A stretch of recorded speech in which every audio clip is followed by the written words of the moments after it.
Okay. All right, welcome Test. out there in TV internet lands. Sorry about some of the technical difficulties. If you were kicked off, my apologies. It was my fault. You can blame me. It's going to be okay, but we're so glad to have you. If you guys will hang tight for a couple seconds, we're going to work through a couple of mic checks, and we'll go ahead and get started with the pregame. But we are so glad that you're joining us here. Mic check. For round 2 action here at Maxon Field. So hang tight, listen to our mic check, and we'll get you going here in a couple seconds. Mic check, mic check. I think we're good. Do we have a camera person?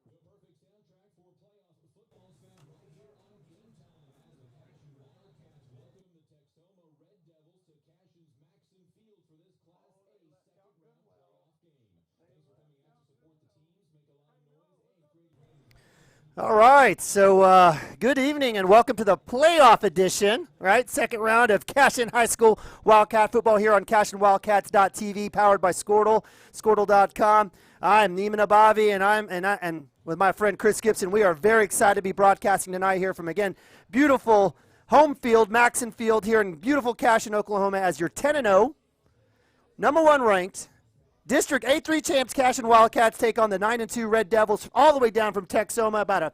They probably had to get on a boat, a bus, a plane, a couple motor scooters to get here. It was about a 4-hour drive for them, a long drive here in the second round of the 2019 playoffs. As offered up, joining me tonight in the booth is the face, the voice, the mind, the everything for you guys. The best color guy in high school football here in the state, and I'm biased, but that's okay. Chris Gibson. Chris, it's round 2 on the road to Watland. The Wildcats took care of business in round 1. What can we expect from our second-round foes from Texhoma?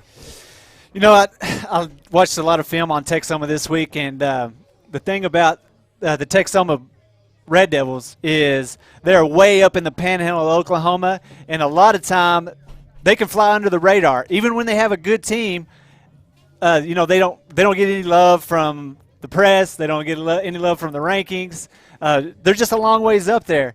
And so, they're kind of tucked away, kind of out of sight, out of mind, and I'm sure they don't mind that at all.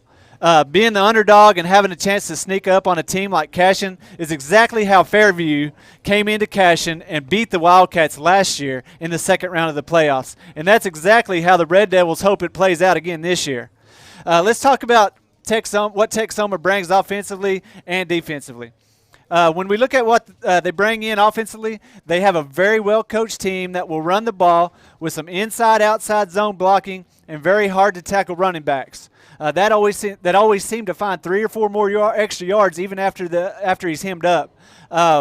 When I say zone blocking, that means they just try to put a man on a man and let the running back find openings and make yards. They do a good job of this, and when they establish the run game, that opens up their main threat, and that's using their very athletic, very slippery quarterback, and they have he's just elusive. He's very hard to tackle, and he'll keep plays alive. That coupled with some very good skill guys that know how to find the open spots is a recipe for big plays. Overall, they have a very good scheme on offense, and will give the Wildcat defense one of their biggest tests this far of the season. Defensively, they run a stack 3-3 and will blitz a ton. They will try to bring lots of guys from different positions to try to confuse the big guys up front. Kind of confuse our big guys blocking. They don't know where the pressure's coming from. But they've got 2 guys on the edge that bring it every play, and we're going to have to give both those guys plenty of attention. You're going to have to give the guys coming up rushing plenty of attention. They can do this because they have a great free safety that plays the middle of the field and can be the safety net if anything gets by their initial surge. They will even bring the safety in on blitzes at times. The Red Devils are sure tacklers and have produced lots of turnovers this year. Watching film on them last week against Hobart, they forced 2 fumbles in the first 3 plays of the game. Okay, one was a scoop and score for a touchdown, and the second play of the game, and that was on the second play of the game. So, I mean, they fly around the ball. They hands on the ball. They want the ball. They want to get it back to their offense, and they're good at doing that. That's a great rundown, Chris, and certainly, I think just us watching as lay people, right, as football fans, right, maybe football in the past stars, we looked at film and we certainly see an athletic team that Yep. and I think they're opportunistic as well, right? They just figure out how to win and make plays. So if we're taking a look, and I know we've got a ton of folks watching tonight, if we were to ask about or think about some players to watch for the Texhoma Red Devils, who do you have on your list for us to watch out for? The first player I have is number 2. He's a senior, Gio Sanchez. He is he's the free safety that I talked about being their safety net. He is kind of that get to the ball quick.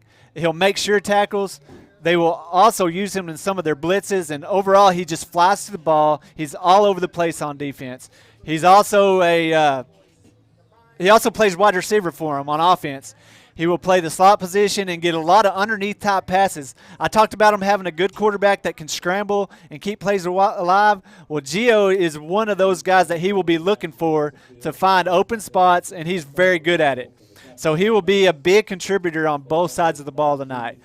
Number 12 is my second player to watch for them. He's a junior. His name is Trenton Mitchell. He plays quarterback, and he's one of the best scrambling quarterbacks I've seen this season. He has a way of just getting away.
All right, great rendition of the national anthem there by the band.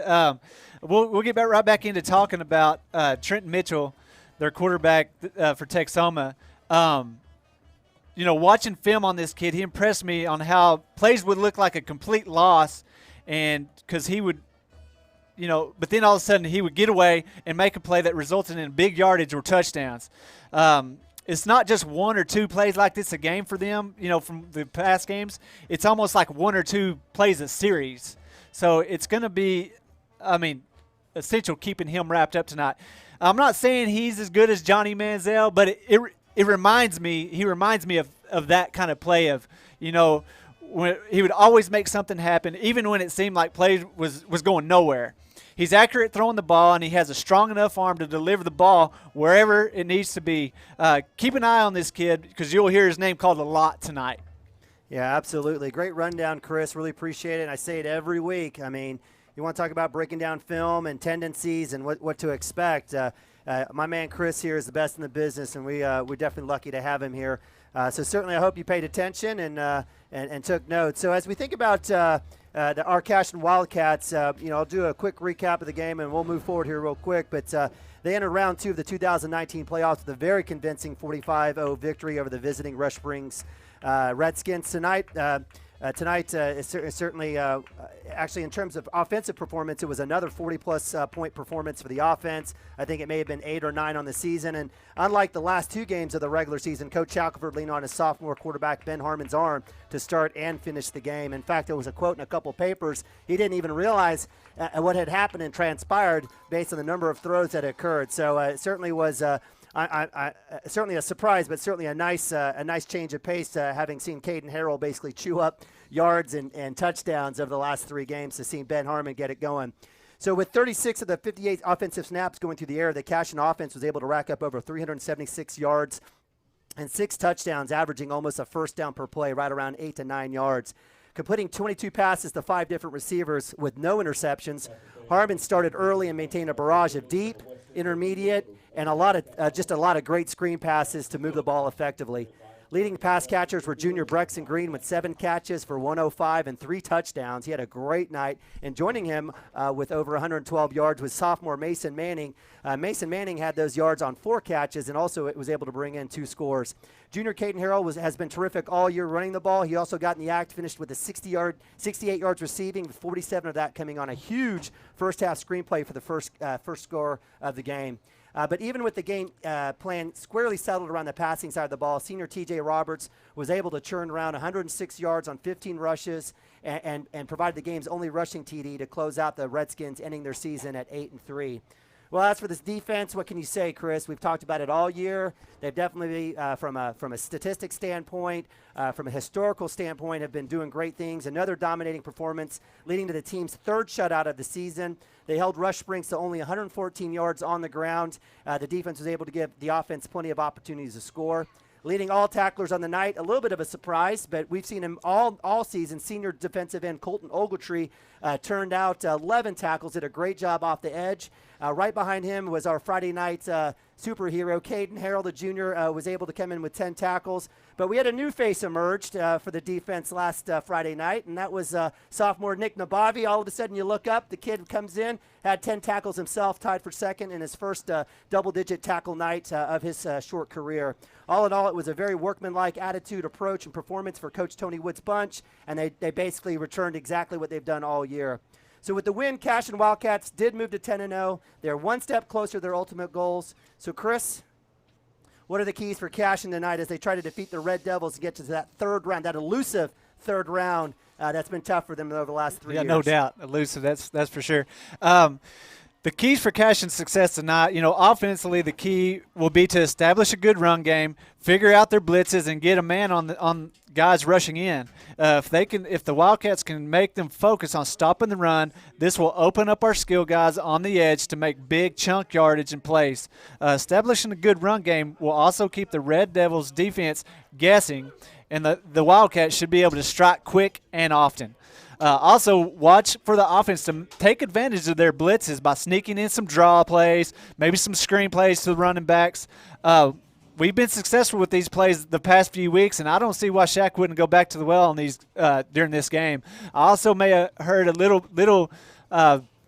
got a little inside information that we may see Alex and Brexton in the backfield some, just throwing some quicker guys in that backfield and maybe getting them on the edge, making some plays back there. Defensively, the key will be to get to the quarterback and make good, sure tackles. I talked earlier about the quarterback being able to scramble and keep plays alive. I think our secondary is good enough to cover any initial routes by the receivers, but it will be the scramble plays where the receivers just find open areas that will be hard to defend and give them chances to make plays down the field. So if Cashion can get to the quarterback and limit those scrambles and passes that come from the quarterback on the move, I think the Wildcats will be able to keep them from moving the ball with any kind of regularity and could even hang another 0 on the board. But that will be a huge task with the talent that they have at quarterback and at their skill positions. But I guarantee Coach Wood's boys are up for the challenge. So if the Wildcats can establish the run game on offense and contain that quarterback on defense, those two things should be the keys to another Cashion Wildcat victory. All right, I love it. Great rundown. And as you take a look at the screen there, captains are coming out to midfield. Thank you, Chris, so much for doing that. So as we take a look at captains for the Cashion Wildcats, senior Bryce Miller, senior Colton Ogletree, senior Ryan Baker, senior Alex Nabavi, and junior Caden Harrell. You got a score for me tonight? I do, and I've gone back and forth, and I just think that Cashion has had this monkey on their back for the last 3 years, not getting past the 2nd round. Last year they let Fairview kind of come in, sneak up on them, and beat them. This year it's been a point to every kid that I've talked to, every coach that I've talked to, is they're saying they're almost preparing for this week like it's the championship because they want to get by it so bad. So just with that being said, I'm going to go ahead and go out on a limb. Nobody else thinks it's going to be a blowout, but I do. I think it's going to be 45-8. I think our offense is going to hit their stride. Our defense is going to keep doing what they're doing, and it's going to be a big Cashion Wildcat win tonight. I love it, Chris. I love it. I love the confidence. You've been right. And on that note, Cashion will receive the ball here to start off, moving from right to left as the captains shake hands and they move back to their respective run-out lines. I'm excited. You excited? Oh, you dang right I'm excited, buddy. I promise you. It's playoff time. So joining us here on CashionWildcats.tv, we're so glad that you're joining us tonight for round 2 action here as the captains will be going back to the line. Our officials for tonight for the Cashion versus Texhoma round 2 game here, referee Doug Kropp, Craig Wallace, umpire, linesman Stu Smith, line judge Mark Webster, and back judge Gage Webster from the Oklahoma City Metro Officials Association. Definitely another good crew. We've got our Sticks crew out there led by Todd Miller, Terrell Frazee. We've got Dustin as well as Kyle Kastner. And coming out in the field is your Cashion Wildcats.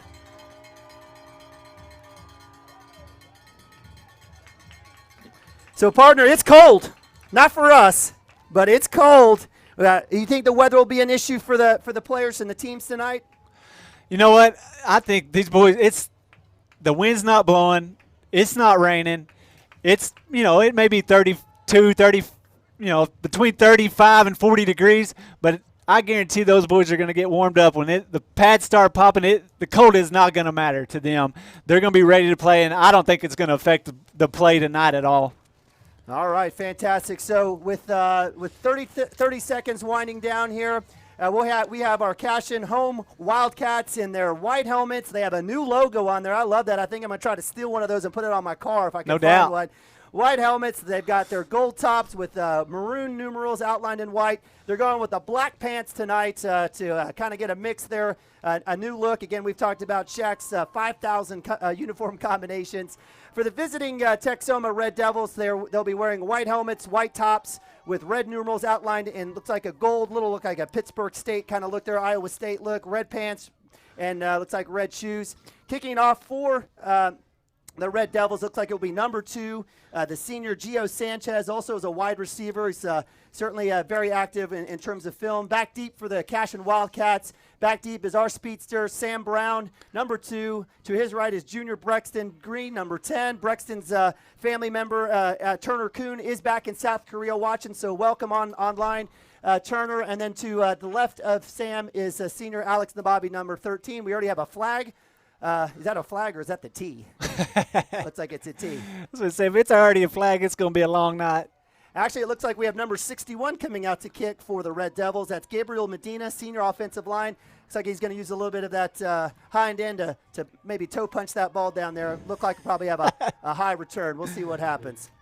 For Texhoma, number 61, Gabriel Medina. Back to receive for Cashion, number 2, Sam Brown. Here we go. Let's get this started.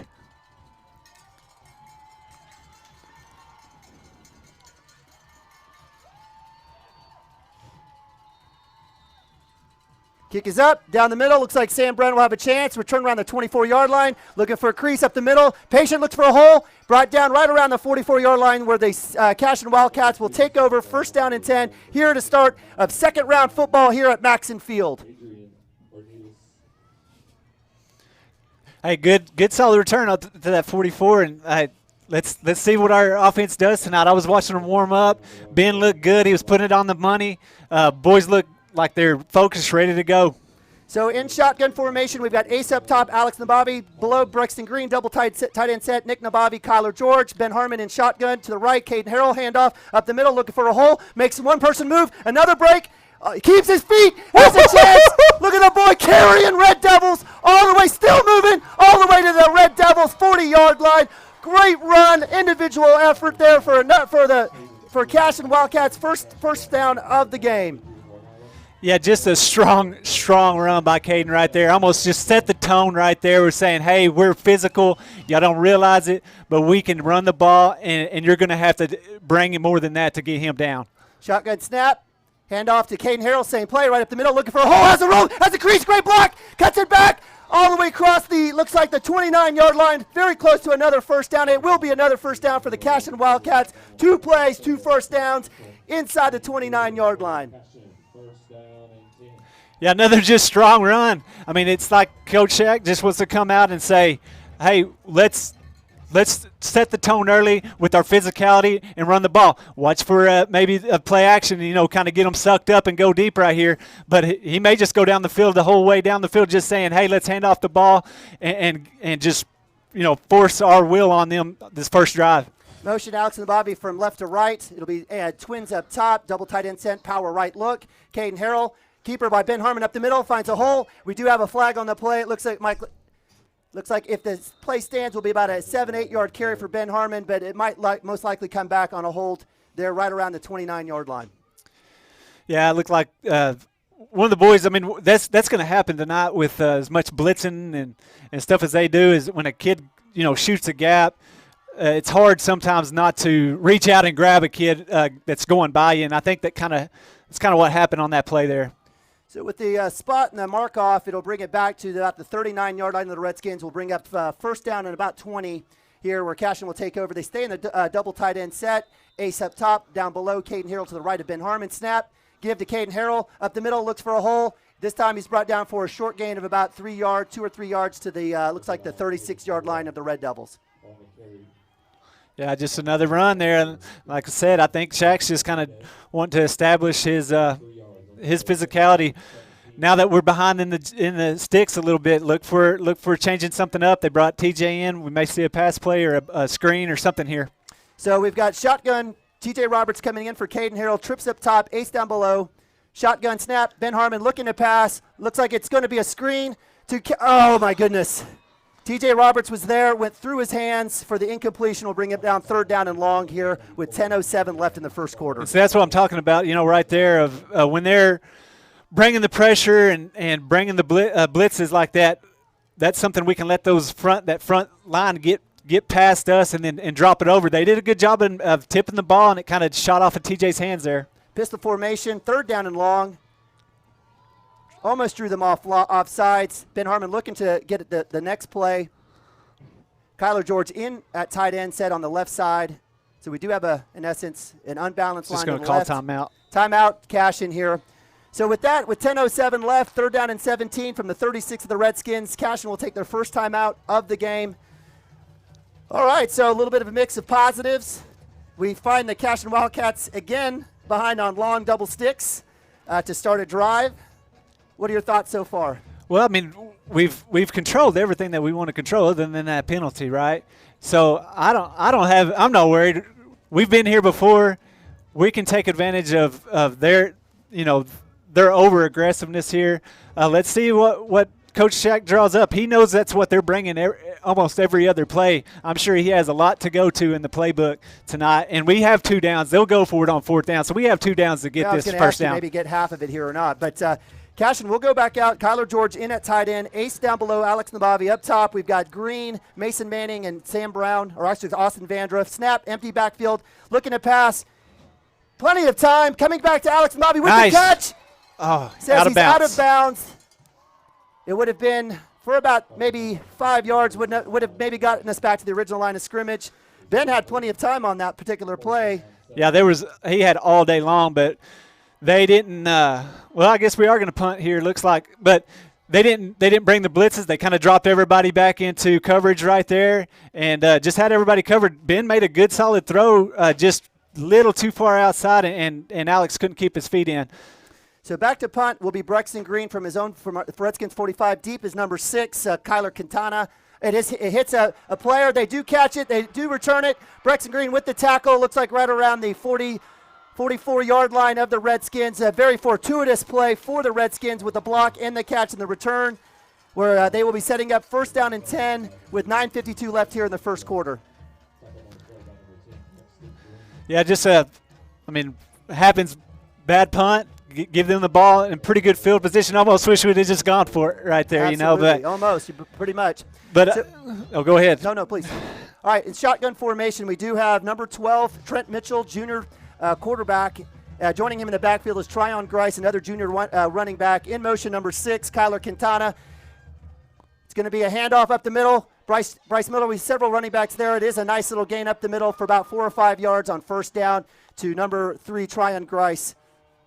Brings up second down and looks like about 5 or 6. Yeah, just trying to do a little get you looking one way, hand the ball off, and run up the middle there, and got 5 yards out of it. So, but those plays right there are going to, as the game goes on, our boys up front are going to figure those out. Mitchell in shotgun looks. Joining him back in offset pistol is Tryon Grice. We've got trips right, ace up top. Snap, handoff up the middle. We got a crease, tackled by Bryce Miller, but it is enough for a first down for the Redskins here with 9:04 left into Cashion territory. Yep, just another good run play right up the gut. Like I said, the running back is a good running back. He's going to find a hole. That's all they're doing. They're just kind of blocking the guy up front and getting to the next level and putting a man on a man, and he's just finding the holes and getting 4 or 5 yards every pop. Mitchell going back to pass, rolls to his right, looking for the short screen. He does go out there. Bryce Miller in coverage, over his head. Pass intended for Gio Sanchez, senior wide receiver.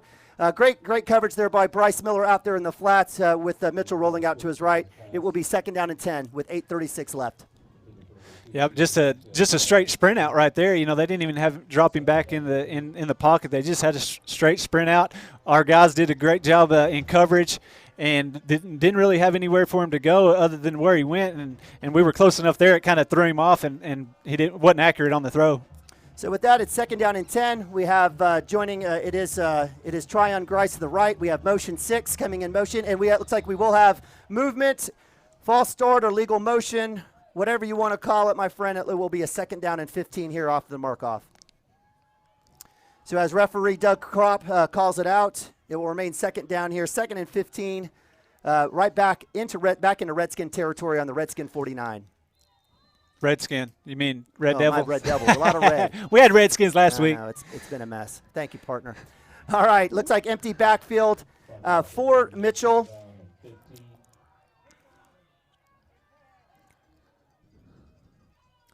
Trying to draw off sides. We'll get the play. Mitchell resets in shotgun, rolling over just into coverage.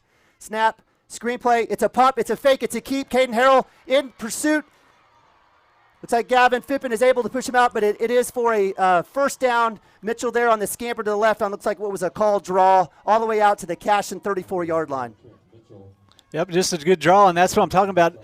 He can hurt you with his arm scrambling because he'll keep an eye downfield, but he'll tuck and run too. And when he gets out on the run, he's a tall kid, and when he gets going, he can eat up the yards really quick. So, actually, it is 3rd down and short. He was not enough, so it'll be motion. It's like Gio in motion. Sanchez, handoff up the middle to number 3. He's looking for some space, and he is met at the line of scrimmage and driven all the way back there by a ton of Cashion Wildcats, led by Gunnar Simpson, Ryan Baker, Jacob Farrow, and it looks like they're my man Justice Broadbent. It'll bring up 4th down on a no-gain play from the Cashion 36, 37-yard line. Yeah, that was a big stop right there. I mean, we just had everybody in the right spot. Got him. We had multiple kids getting to the ball and just got him going the other direction. So with that, 4th down and 1 play here. Big opportunity for the Cashion defense to bow up, trying to draw him off sides to get back the play. Joining Tryon looks like number 32, Drew Ferris in the backfield. We may get a timeout here with 3 seconds left on the play clock. Are they going to get it off? They do. Handoff up the middle. He is met at the line. Will it be enough? It doesn't look like it will be. We'll see what the line judge offer up in terms of the gain. It's going to be close, but I think it's going to be our ball. This is where you hope Todd Miller is pulling that chain extra tight. It is Cashion football. Nice. Great job by the defense. They bent a little bit, but they bowed back up, was able to make the stop. Turnover on downs here with 7:35 left from the Cashion 37. Cashion will be taking over on downs. What a great opportunity and great job by the defense. Yeah, that just goes to show you right there. That's what I was talking about, our defense. I mean, we're so good defensively, and even though they had a few big plays there, they figured it out, and I think we're going to keep doing that throughout the game. Shotgun, snap, sprints, option left, Ben Keeper on the Harmon, the keeper, picks it outside for the 45, hit out of bounds at the 47. It looks like it will be close to a Cashion, another Cashion first down. Great job, great read by the sophomore Ben Harmon on the keep. Hits it outside for a gain of 10 yards. Yeah, just a good, just an option play there, and the kid went towards TJ, and Ben just tucked it and ran and had a good wide open space, got good yardage and then got knocked out of bounds. Good play there. So Kyler Georgian at tight end. We've got Trips right up top. TJ Roberts stays in formation with Ben Harmon to the right, and we are going to have a legal substitution or a movement. Another big penalty here. I don't know if it was because we had two people moving at the same time. Well, the linesman Stu Smith grabbed his chest. We'll see what the call is. He does call a legal shift or legal motion. So that'll bring up first down and 15. Cashion again on double sticks here on first down at the 30. Looks like about the 34-yard line. So with that, we've got trips right. Looks like the same exact play, same formation. Ben Harmon in shotgun snap, pressure on. Reverse to Brexton Green, looking for a hole. Great block there by Brian Baker. He's able to get out to about the 50-yard line there for a nice gain of about 6 or 7 yards on that reverse to Brexton Green. Yeah, and I think that's kind of one of those plays that I was telling you earlier. I think they're going to try to get Alex and Brexton some kind of utilize their speed and quickness and get them on the edges tonight, and that was a big gain there. So we've got empty formation, and to your point, partner, Coach or Alex Nababi back in the backfield to the right of Ben Harmon. Ben Harmon snap, give to Alex Nababi, looking for a hole, cuts it up the middle, has a roll, has a chance, he cuts it outside, he's got room, he's got 1 man to break, he cuts it back to the middle, to the 20, 15, all the way to the 11-yard line. Great run there by the senior Alex Nababi to give the Cashion Wildcats their first chance and their first threat at a touchdown in the game. Yeah, exactly what I was talking about. They wanting to get those guys some get the ball, get them in space, and they're not looking for them to run the ball. They're looking for Caden to run the ball. So when they get the ball and go up the middle, it surprised them. Shotgun, ace formation, handoff to Caden Harrell, looking to punch it in, being patient in the hole, met at the line. Looks like it'll be a gain of about 2 or 3 there for the junior. A little bit of extra love there at the end there by the Red Devils.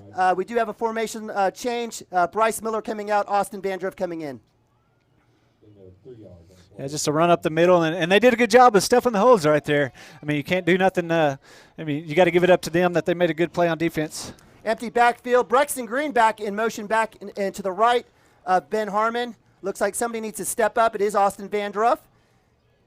Snap. It's high over his head. If Ben can grab it and take a look, he does. Throw it away. Throw it away. And he takes a knee.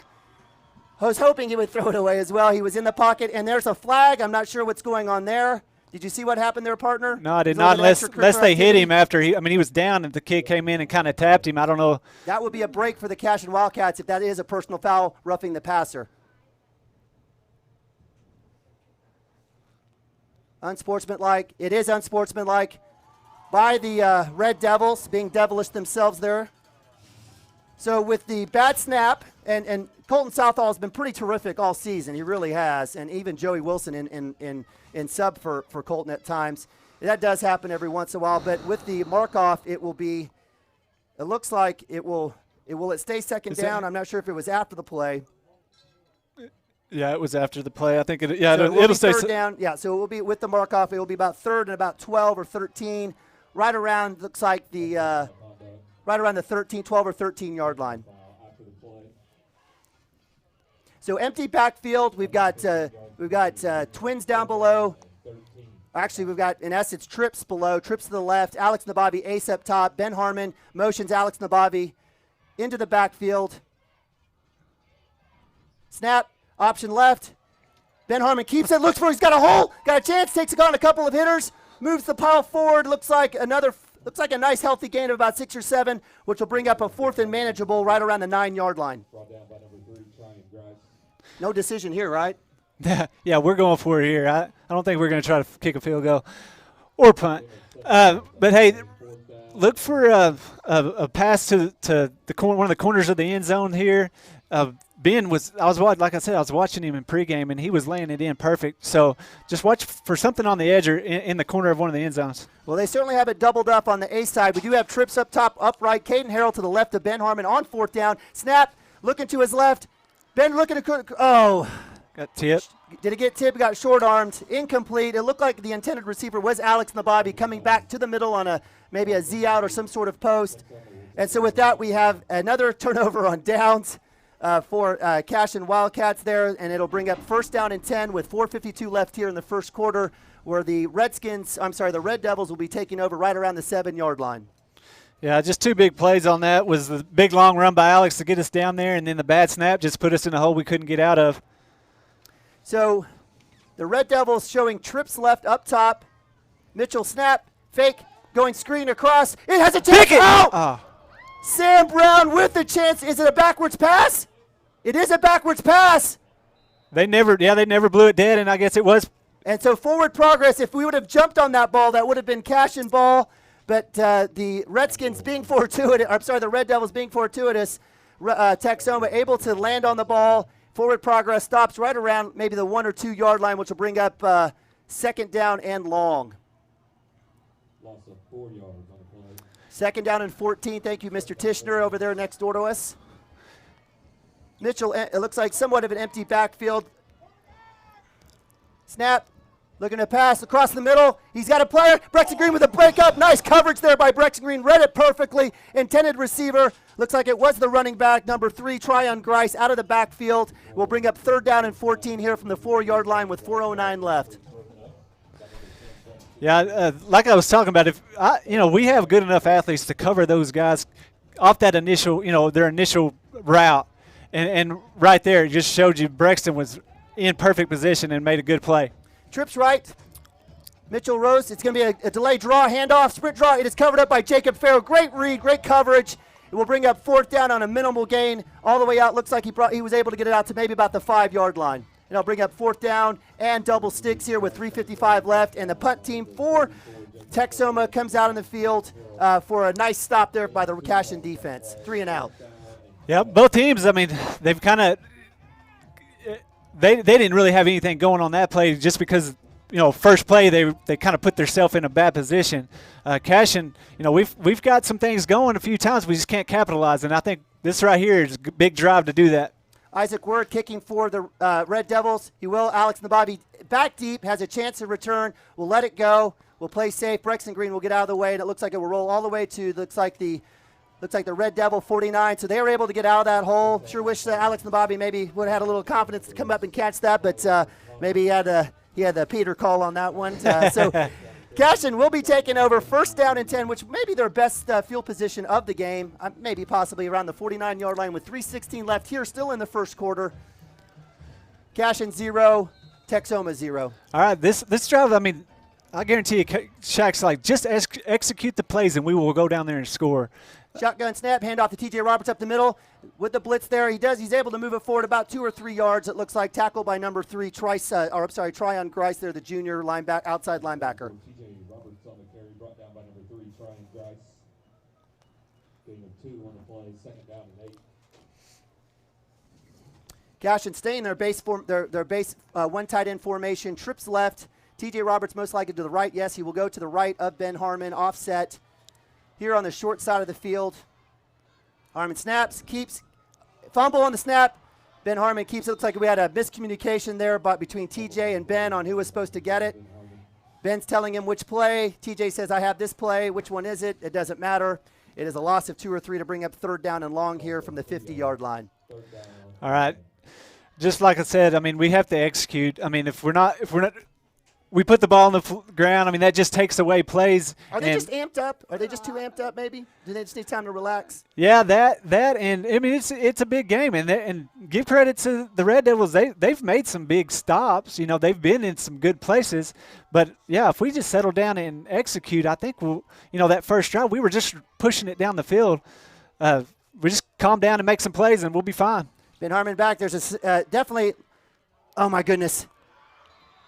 Another high shot screenplay to T.J. Roberts, the intended receiver there on 3rd down. Almost picked off there by, looks like possibly number 7, Christopher Hayes, senior linebacker there for the Red Devils. They'll bring up 4th down and a punting situation here for Cashion. Brexton Green in punt formation. Back deep for the Red Devils is number 6, Kyler Quintana, the junior wide receiver DB. He'll be standing at his own 20.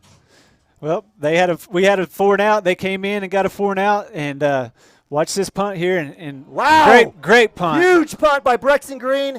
What a shame. He had a great spiral, great arc on that ball. Hit around the 5-yard line and did roll in. Would have been a great deal if it would have been able to stick it there right around the 5. So looks like the Texhoma Red Devils will be taking over right around the 20, not right around, exactly at the 20-yard line here. With 1:47 left here on CashionWildcats.tv, it is Cashion 0, Texhoma 0. Defensive battle. Hey, that's all right. If we're going to be in a defensive battle, I don't mind having our defense. You know, watch right here. Our defense step up again and try to get that ball back to our offense. Snap. Mitchell's got pressure on it. He's eluded, and he's tackled there by Jacob Farrell. He tries to squeeze out initial pressure there. It looks like it may have been Colton Ogletree. Great play there by Jacob Farrell to clean up and get the sack for a loss of about 2 or 3 yards. I guess that's the game's first sack of the night. First sack, and right there in weeks past in the film I watched, he can get out of that right there. So that's a great job by. Who'd you say it was? Was that Jacob Farrell getting in there and just being sure tacklers on him? Don't let him slip away, because if he would have slipped away, he had a guy open down the field. So with that, 2nd down and 12 with 1:10 left here. Snap. Mitchell back to pass, looking to his left. Boom! Bring in the wood and a penalty. Are you kidding me? He led with his shoulder. We do not have instant replay here. It may have been a defenseless player there. Sam Brown on the wicked hit there on the corner, breaking up the pass. I mean, I was a physical player. Or I tried to be when I was growing up, and those plays right there. I don't know how else you're supposed to defend that. A defensively, or are you supposed to let them catch it and then hit them? I don't know, but great way to break on the ball. Way to get there and make a good hard hit. I don't know what else he's supposed to do there. He didn't lead with his helmet, like you said. He led with the shoulder and just had a pass breakup. So, but they're going to call it this day and age. They're going to call that almost every time. Big hits are almost, you can't do it anymore because they're going to call a penalty on it. So, but hey, forget that big hit. Now let's go on and get a stop here. So with the mark off, the ball is now at the 33-yard line of Texhoma. Brings up 1st down and 10 there with the penalty. Clock running here with about 1:05 left. Shotgun, snap, handoff up the middle. Looking for a crease, doesn't get much, gets about 1 or 2 yards. Let's see if that fires up the Cashion defense as Tryon Grice is given the handoff on 1st down for about a couple yards. Yeah, I mean, if that doesn't fire up your defense, I don't know what would, because I'm fired up right now. But that was a huge hit, and to get a penalty on it, that should just make the defense want to say, hey, that's fine. We'll go ahead and stop them anyway.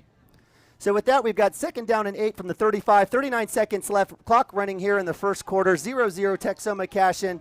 Mitchell in shotgun. To his right is his running back, Tryon Grice. Trips right, ace up top, handoff snap, looking to pass, rushes on by Ryan Baker. He's trying to elude, runs to his right, pressure on from Jacob Farrell. He throws it out. We will most likely, he's able to get outside the pocket and throw it away, but we do have a flag right around the 26-yard line, which may be holding, and most likely march them back for a 2nd down and long. Yeah, right there, just like I was talking about. He dropped back in that pocket. We had the pressure. He rolled out. And the whole time he was looking down the field. Great job by our secondary of kind of covering their guys down the field and not letting him have anything down open. So give it up to them. And then he kind of just threw it away. But they had a hold there. Go ahead and back him up. It is holding. It looks like Cashion Shackelford does signal to go ahead and take it. So it will remain 2nd down, but now double stick, super long here.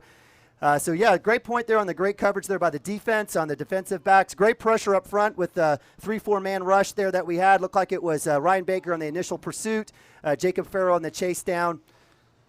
So with that, with 21 seconds left in the first quarter, still scoreless here. It is 2nd down and 24 from the 30, looks like from the 20. I think it's about the 19-yard line. Maybe a quick draw here, maybe try to get half, a screen of some sort. So Mitchell in shotgun, running back to his right, looking to pass, looking deep. He's in pressure. Jacob Farrell there, and another sack by the fumble. Oh my goodness! Did it look like did the Red Devils get it back? They sure did. Yep. Great job on the pressure there by the Cashion D line. I saw a lot of Cashion guys there. I think it was Jacob Farrell in there again. Most likely Jacob Farrell. It'll bring up 3rd down. It looks like that will be the end of the first quarter there. So with that play, that great defensive stop after the penalty, 2 big-time stops by the defense Brings up down third and super long. It looks like more than about 26 yards on the 17-yard line. It is Cashion 0, Red Devil 0. I'm a little out of breath. We got to figure this out. Hey, lots of action. I love it. I love it. And the thing is, you know, I may have predicted a big blowout, but this is the playoffs. This team drove 4 hours. They didn't drive 4 hours to come up here and slap hands. They came up here ready to play. It's the playoffs for them too, you know, and they're here to play. They're doing a great job of containing us and not letting us get in the end zone. We've made plenty of yards in this first quarter. We just haven't capitalized and got in the end zone. Now on offense, they haven't really moved the ball much, but give it up to our defense. I mean, like I said, our defense is here to play. They're for real, and I'm telling you, if we keep playing like this, we will hang another 0, and they're not going to contain us all night. We will get in the end zone, and I'll be fine with the 7-0 win. You know what? I'll take it. I'll take it for sure, partner. All right, so with the change in the quarter, it will be your Red Devils moving from east to west, right to left. Cashion in their base 3-4 defense. Looks like the Red Devils are in their base trips right, ace below. To the right of Mitchell is his running back, Tryon Grice, the junior. He's had a couple good carries for them tonight. Big third down. It's like we have a chance. Not sure if Tony will bring the pressure. Shotgun looking to pass. Mitchell rolls to his right. It is a screen back to his left. The running back drops it. Great break there for the Cashion Wildcats. He may have gotten probably maybe 5 or 6 yards. Jacob Farrell was in pursuit coming upfield, as well as Gavin Phippen, the sophomore cornerback, and that will bring up fourth down. Fourth down and long here. Definitely punt formation for the Red Devils. Back deep for the Cashion Wildcats is senior Alex Nabavi at the 44-yard line. Let's see if he's going to be he's going to have enough guts to come up here and catch this, or if he'll get the green Are line. you calling him out? Yeah, a little bit. Let's see what happens. Hey, man, we create something here. It is the playoffs. That's right. Exactly. So punting deep for the Red Devils is Isaac Word, number 13. Good snap, rolls to his right. It's a good punt. It's going to hit the sideline. Looks like it will not be a return. It'll fall dead right around the 37-yard line. It looks like we got a cheap shot on Caden Harrell, but no call. Wow. And let's watch that one on replay there. It looks like the referees, the umpires missed that one. As as we watch number 16 come in and get a back shot on Caden Harrell, but he's a big boy. I bet he can take it.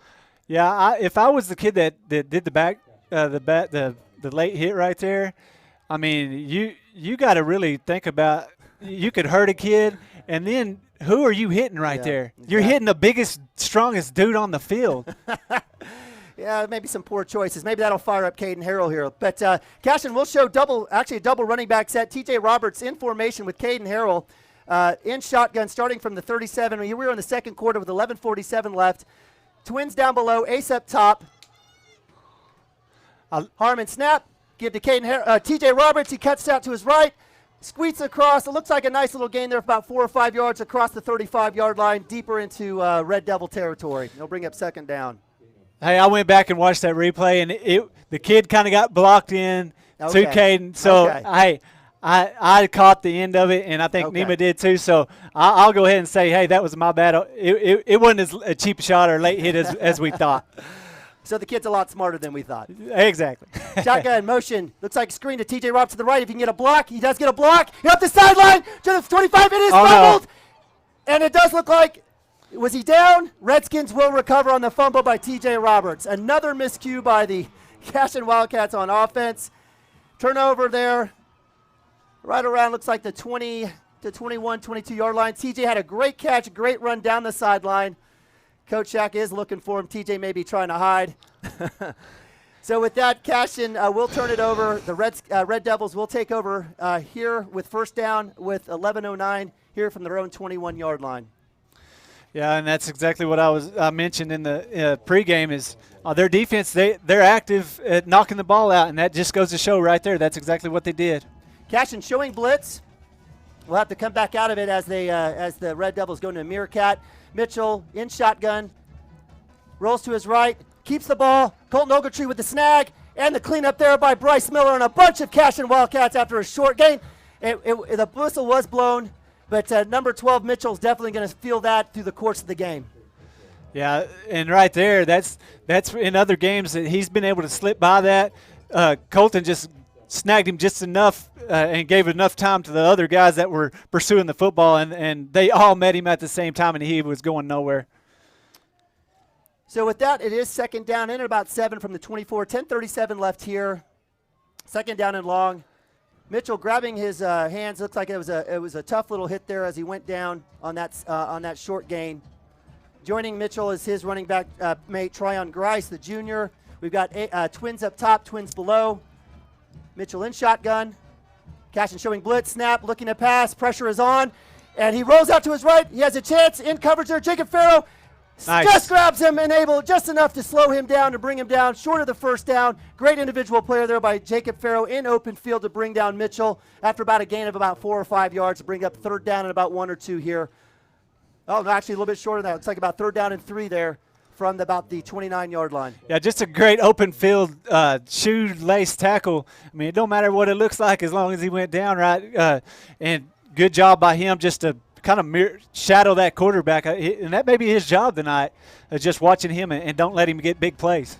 Shotgun snap, fake delay handoff to the running back. Nowhere. Nowhere to go. That's exactly right. Jacob Farrow there say, no thank you, no sir, sit down. Jacob Farrow, the junior, with another tackle and another stop there to bring up fourth down. And I don't know if they're going to count that as a loss, but it looks like maybe 4th down and 3 or 4th down and 4. This is definitely, it will be punt. It will be punt time. I thought it might be a decision there for the Red Devils, but they are going to show punt there on the great stop there by the junior Jacob Farrow. Yeah, just another great defensive possession by the Wildcats there of not letting them get any of those big plays. I mean, that's another 4 and out right there. Back deep for the Cashion Wildcats is Alex Nababi at the 35. It is a punt.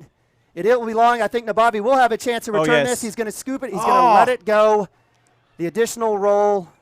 And coaches are asking why. I am too. So with that roll there, it looks like it got an additional about 10-yard roll there by the punt, past Nababi. Cashion will take over right around the 24-yard line here with 8:44 left here in the second quarter. Yeah, and I was a punt returner, and when it's rolling at you, your hands are already a little bit chilly. I mean, sometimes the safest thing is to just let it go. I know everybody wants to grab it and take off running, but the safest thing right there is to make sure our offense gets the ball back in our hands. I feel you, brother. I feel you. Trips right, shotgun snap, handoff to T.J. Roberts up the middle. He's got a hole, another hole, dancing around. Moves the pile forward looks like about 5 or 6 yards there on a nice little first down run. I wish he would have just put his foot down and stopped it and took off running. It looked like he had a good gash there, but a nice run there by T.J. Roberts. Healthy gain of about 7 or 8 yards. Yeah, our offensive line has kind of been able to push them around and create holes for our running backs. And like I said, as long as we execute and don't shoot ourselves in the foot, have a bad snap, fumble, whatever it is, we'll drive down the field. Shaq's not happy right now because we're not executing. Very animated, having to take the timeout. Looks like a miscommunication on the play. So with that second timeout of the half for Cashion with 8:10 left, it is your Cashion Wildcats 0 here on CashionWildcats.tv, powered by Squirtle.com. And you're visiting Red Devils from Texhoma 0. Man, a lot of action, no points. Hey, that's playoff football sometimes. That's a defensive battle for you. Lots of things going on. We had a fumble, then a 4 and out. Now we got the ball back. That's things that are going to happen in games like this. And as the game goes on, you want your offense to really settle in and keep doing what they're doing because they're moving the ball, but just be able to really capitalize once we get down the field. So with that, we've got second down and about 3 or 4 here from the 31. We've got T.J. Roberts to the right of Ben Harmon. We've got trips left. Not sure what the stoppage is. I think maybe the play clock, or we've got equipment check. Mason Manning's going to have to come off the field because of his knee pads. Austin Vandruff coming in to replace the sophomore. Okay. So with that, clock play does resume. Snap. Keeper by Harmon up the middle. He's got a lane. Make him Cuts miss. it back up. Keeping the ball. Nice little run there by Ben Harmon for a big-time first down all the way down to the 44-yard line for Cashion here to set up a great, hopefully what we hope is be a great drive here to put it in the end zone. Yeah, just pretty much a quarterback draw right there, wasn't it? And just Ben's a good enough, a fast enough runner that if he has a hole, he can go downhill and get big yards. Snap, shotgun, give to T.J. Roberts, sticking with the run game. Big Nice hole. hole, nice give, nice run. T.J. Roberts keeping his feet all the way down to the Red Devils. Looks like 41-yard line. Great first down run there by T.J. Roberts. The run game is on fire, and we do have up-tempo here by the Cashion Wildcats. We have ace up top. We've got double tight end to the right. T.J. Roberts stays in, shotgun, and we have a flag. We do have a false start.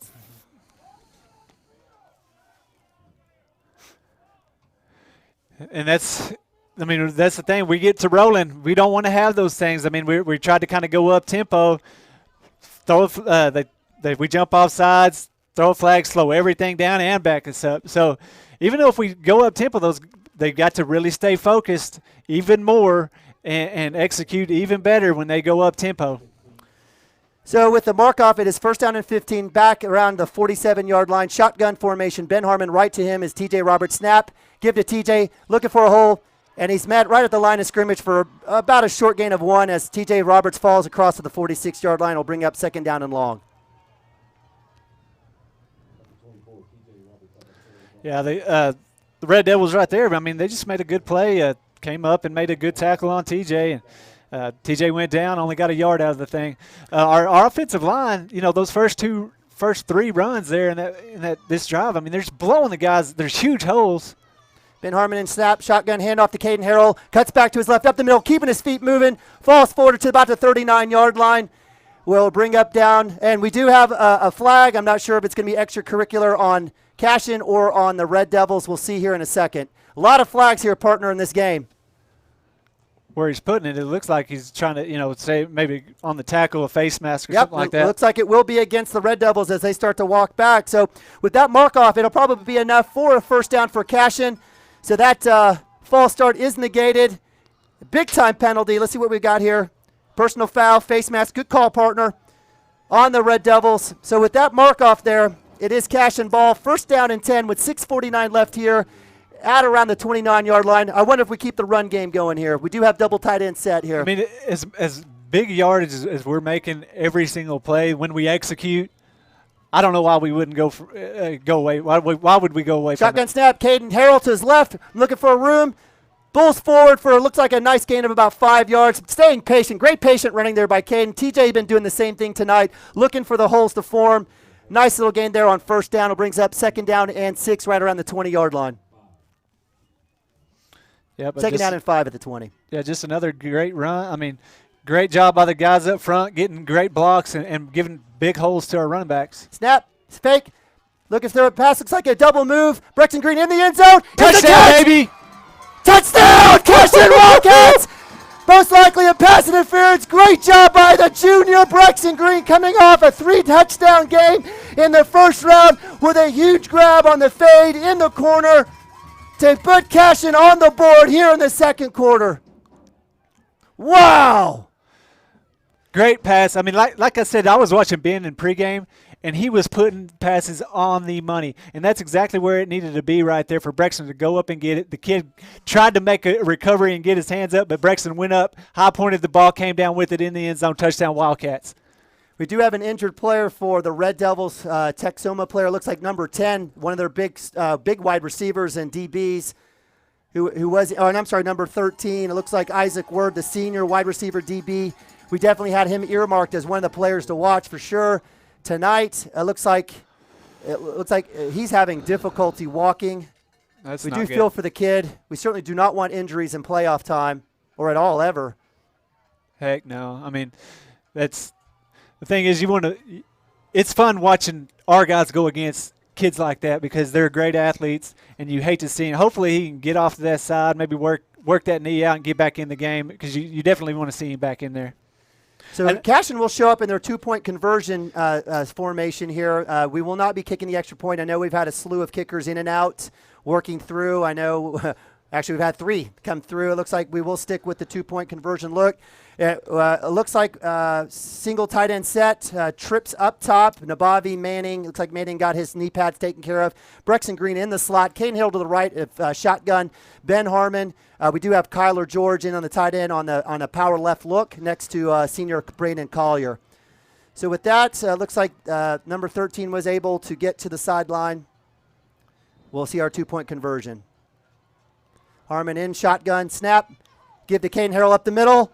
He's able to push forward, and he's across the goal line for a successful 2-point conversion. Nice run, nice blocking there by Cashion Wildcats to take to put the first points of the game on the scoreboard. Is that the fifth series? Wow, it took us 5 series. That may be a first all season, but Cashion 8, Texhoma 0 here with 6:12 left in the second quarter. And that drive started on the Red Devil or the Cashion 25. They took 8 plays and pretty much just ran down the field on them till they got to the 20, and then they said, hey, Brexton, let's go throw you one in the end zone, baby. And he went up and got it. Great job by the offense. We had one little hiccup there, lost 5 yards, but came back out and just blew the guys off the line down the field, and then had a great pass, great catch by Ben and Brexton to finish it off. And then we line up for 2 and just give it to the big man and let him get in the end zone for 2 more, and 8-0 Cashion. And now it's time for our defense just get back out there and do what they do. So with the penalty mark off on the pass interference call, Lance Christensen, we've got a new kicker out, number 32. We'll be kicking off from the Red Devil 45. I'm not sure. Is this an opportunity to kick an onside? Does Shaq say, hey, let's kick an onside here? All I know is they got number 2, that Gio that they have back deep. I just hope we don't kick to him because I saw him take one back in some of the film I watched, and the dude can fly. So Christopher Hayes back deep in the middle. We do have Gio back there, Gio Sanchez, and joining him is number 6, Kyler Quintana. Christensen kick. Nice end over end. Will be caught at around the 5-yard line. Number 6, he's got a lane. He's met right around, looks like great tackle there by Bryce Miller, right around the 20-yard line. It was number 6, Kyler Quintana, on it looked like about a 15-yard return, all the way out to the 21-yard line. Bryce Miller there just cleaning up, We saw him last week, he didn't finish the game in pads. So I was kind of worried, like, is something wrong with him? But after I talked to some of the coaches and stuff, they were like, well, we had the game in hand. He kind of got a little ding. We just wanted to get him out and not have to worry about him the rest of the game. And that just shows you right there. He's ready, and he's out there, and he's already made big plays tonight. Some big plays, absolutely. So with that, we've got trips right. Mitchell in shotgun snap, rolls to his right, looking for a pass to his right side, looking for a clear out. Good pursuit there by Caden Harrell. Colton Ogletree there. He just throws it up. It is caught. Oh, nice little play there by number 6, Kyler Quintana. We do have a flag on the play. That looks like it will be a late hit by the Red Devils after the play. I'm not sure how this will be marked off. If it will be after the first down. Well, actually, it was short of the first down, so it may be first down after the markup or second down and long. But looked like Cashion defense did a great job of getting Mitchell out of the pocket. Yeah, got him out of the pocket. pocket. Threw one up there to Kyler Quintana, who had somehow broke free from Sam Brown. Made the catch. And that's exactly what I was talking about. Our guys are right there, right? But I don't care who you are, what level you play.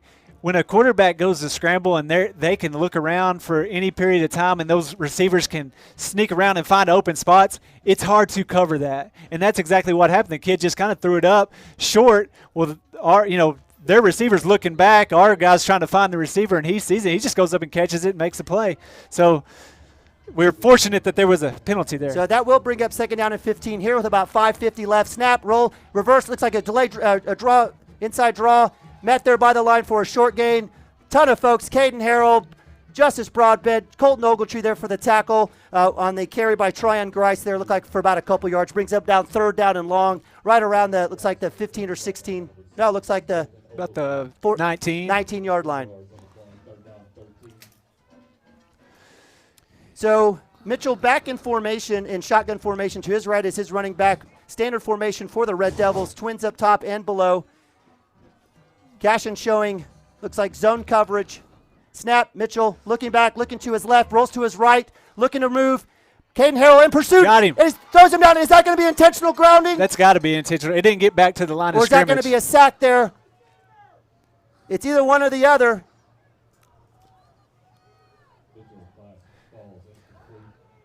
On a play like that, for it not to be intentional grounding, it has to get to the line of scrimmage. And that definitely did not get back to the line. I mean, the kid was – I don't know how the knee wasn't down when he threw that. And he was already on the way down as he threw it, and it just kind of dribbled out of his hand. So it should be intentional grounding. It will be 4th down. It looks like they're going to call incomplete pass.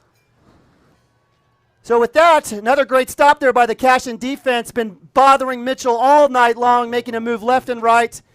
They will be punting. It looks like yes. We have a new punter out there. Is that a new punter? Number 8 or number 9? Yep. JJ Espinino. Regardless, we've got Alex Nabavi back deep at the 45. Let's see if he's going to have a chance to return this one. Snap. Kick. High. It will be short. Hits right on the 45. Rolls about the 50 to the 49. Will be touchdown right around the 48 line where Cashion will take over. 1st down and 10 with 4:51 left. Up 8-0 here with a chance to get another scoring drive here right before the half. I just want to kind of go over what our defense has done. So we'll make it quick, partner. Oh, they're. Hey, we'll go over it in a minute. We've had 4 and outs the last 2 drives, and the one before, it's been the only way they got any yards was that big hit off of Sam, and they threw a penalty. Absolutely. So, great job by our defense getting it back to our offense. Now let's execute, go down the field, and get another another touchdown on the board. So it looks like Austin Vandriff's coming in. We've got Ace down below, Twins up top, Brexton Green next to Ben Harmon. Give to Brexton Green, rolling to his right. He's got a lane. If he gets a block here, he may have a chance to go. Blocked by Alex Nabavi. Cuts it back in to the 30 to the 25. Just go down, Brexton. He does. Hangs onto the ball. Great run, great blocking. What a great formation, great execution. Brexton Green with a huge run all the way down to the 24-yard line to bring down 1st down and 10 for Cashion with 4:40 left here in the second quarter. Yeah, that Brexton is such a good athlete and such a quick kid that you get him in some space and get him some blockers out front like that, it's going to be big plays. So with that 1st down and 10, we have it from the 24. Cashion showing trips left. Kyler George, tight end right. Alex Nabavi, empty set. Alex Nabavi now back in motion into the backfield to the left of Ben Harmon. Snap. Give to Nabavi up the middle. He's got a lone. He's got a chance. Up to the 10, to the 5. And a touchdown, Cashion! On the big-time rush by the senior Alex Nabavi. 24-yard run to add to the scoreboard. Touchdown, Cashion. I'm out of words. I need a drink of water. Cashion 14 with the touchdown there by Nabavi. 0 for Red Devils. Cashion will show up in their. Cashion will show their. It looks like their 2-point conversion set. Looks like the same formation. This time, Caden Harrell in formation next to the left of Ben Harmon. Now to his right, Kyler George, tight end set. Trips left from the 2. Snap. Keep by Ben Harmon. Up the middle. He's got a hole. Does he get across? Is it enough? It will not be enough. It looked like he had a chance to get there. Nice stop there by the linebackers for the Red Devils. So with that score there by the senior Alex Nabavi, we've got Cashion 14. You've got our visitors from Texhoma, the Red Devils, 0 here with 4:14 left here on Cashion Wildcats TV, powered by Squirtle.com. It's a good one, partner. It's been a lot of fireworks here in the second quarter. Hey, that drive right there was exactly what I had got some inside information this morning about what they were going to do. Give the ball to Brexton. Give the ball to Alex from the backfield. There was a 2-play drive, 2 huge runs by those 2 kids for a touchdown. So exactly what they wanted to do, what their game plan was, came out, executed, and got down the field for a touchdown. So that just shows you that Shaq and this coaching staff has a plan. And if the boys will execute that plan, they will get down the field and surprise the Red Devils more often than not tonight on offense. Well, let's keep it going. Hopefully another stop and chance with 4:14 left here. So Lance Christensen kicking off from the 40. High end over end. Great little kick there. Catch on the 20 by number 6. Kyler Quintana moves to his right, back to the middle. Jacob Farrell there. Nowhere to run. Justice Broadbent swallowing him up. Great tackle. Great pursuit. Great coverage there by the Cashion kickoff team. Limited return there, and the Red Devils will be taking over 1st down and 10 right around it looks like the 22, 23-yard line on the Red Devil side. Yeah, just another great cover by our special teams all season long. You know, kicking deep. We've always kind of been hesitant to kick deep. I think it's just because we don't want a big return. This year, Shaq, if he's got a guy to kick it deep, he'll let him because he knows they have the athletes and the speed to get to those guys and make big stops on the special teams. So big time series here for the Red Devils. Double back set, hand off to number 3, rolls to his left. He's met, nowhere to go.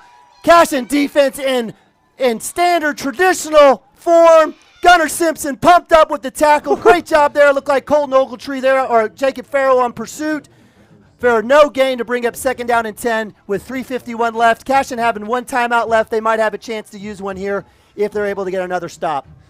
Yeah, if we just keep that contain on those run games like that, and we have guys flying to the ball and can get to those holes, and they haven't had any success other than that very first drive. Come back, though, strip by the Bobby. Take it home, baby. 25, 10, 5, touchdown, Cashion! Big time stop, strip, defensive score for the Cashion Wildcats. Put another one up, Bubba. Big time play. What are they talking about? They're talking about how awesome that was. No, I don't see. I mean, everything looks good to me. No flags. They're setting up for the extra point or point after attempt here. So the senior getting a little cleanup from his friends, comes in, strips the ball out, is able to scoop that bad boy up, run the 25 yards in for the touchdown to put Cashion up. We have a 2-point conversion. Caden Harrell blitzes on from the Red Devils. Harrell to the left, moving his feet, moving the pile, and he stopped. He is stopped short. Oh, great effort there by Caden, but good stop there by the Red Devils. So with that he did not score. So he did not score. He got out at the looks like about the 1 yard, the 3 yard line. We have a bad snap. Give to Caden Harrell. That's in. Dives in. Touchdown, Caden Harrell. The junior beast pulls it in again. Another touchdown for the man-child. Cashion up now, 20. Red Devils 0 here with 3 minutes left in the second quarter. Cashion shows it at 2-point conversion. My apologies out there. I thought Alex Nababi was able to get in. I saw the signal for touchdown. Was being a little bit too, forward with my kid. So Cashion in 2-point conversion, empty backfield. Kyler George, tight end set.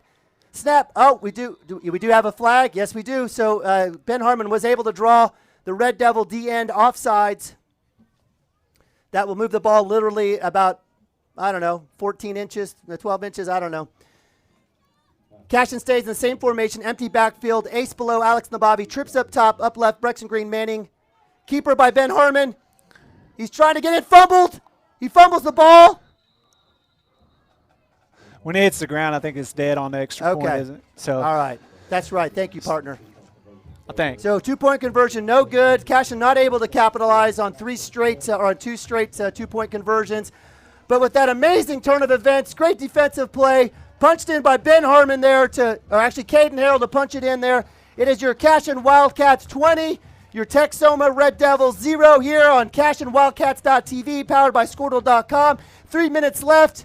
We got a good one now, partner. You feeling good? Hey, and just like that, Just like that. Our defense, is, like I said, and we've talked about all season, is the backbone of this team. And when our offense was kind of struggling there, our defense went 4 and out, punt, give the ball back to the offense, get the ball back to the offense. And when it started clicking, boom, 2 touchdowns in a row, stripped by the defense, give the ball to them on the 2-yard line, getting into the end zone. All of a sudden, it's 20-0. All of a sudden. Just like that. So Lance Christensen kicking off from the 40. High end over end to the right. Caught around the 21 by the Red Devils. He's working back. Justice Broadbent there in the coverage. Basically no gain, about 5 or 6 yards. All the way out to the 26-yard line was Kyler Quintana, the junior wide receiver DB for the Red Devils, where they will be taking over 1st down and 10 with 2:53 left here in that first half.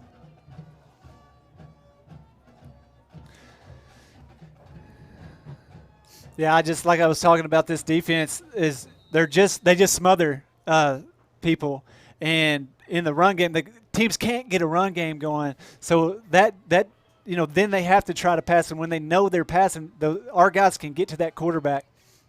So we'll see what we've got. Trips left. We've got one back set in shotgun. Mitchell joining him as his partner, Tryon Grice, up top all the way. We have ace formation all the way up top, very deep on the other hash. It looks like the Red Devils will have to call timeout here to get their formation. And with that, partner, what are your thoughts so far? You want to review some of your chart drives? Yeah, drive charts? If looking back, the only drive that Texhoma moved the ball at all was that very first drive where they were, they hit some pretty good run plays right up the middle, but they were kind of doing some misdirection.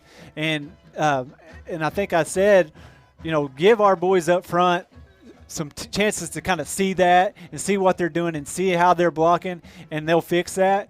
And ever since then, they haven't had a run game probably over 4 yards almost, yep.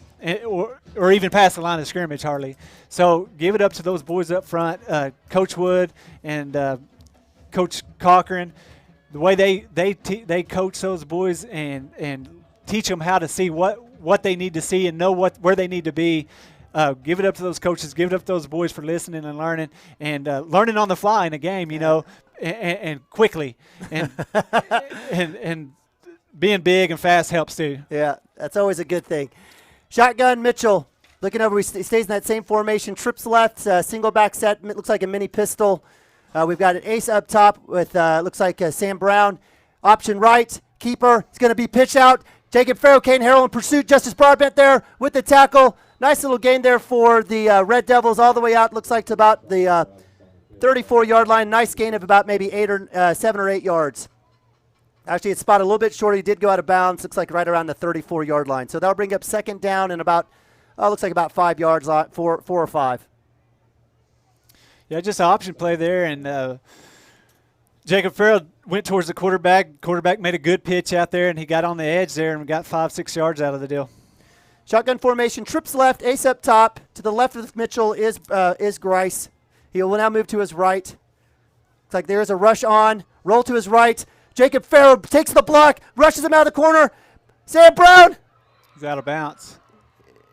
It is out of bounds. Coverage is there. Number 9 was able, looks like Adrian Ornelas, junior wide receiver, was able to get slipped behind Sam Brown, but it was caught out of bounds. It will bring up third down and about 4 from the 34 here. Stops the clock with 2:37 left in the first half. And that kid, when he's on the run, I'm telling you, he's dangerous.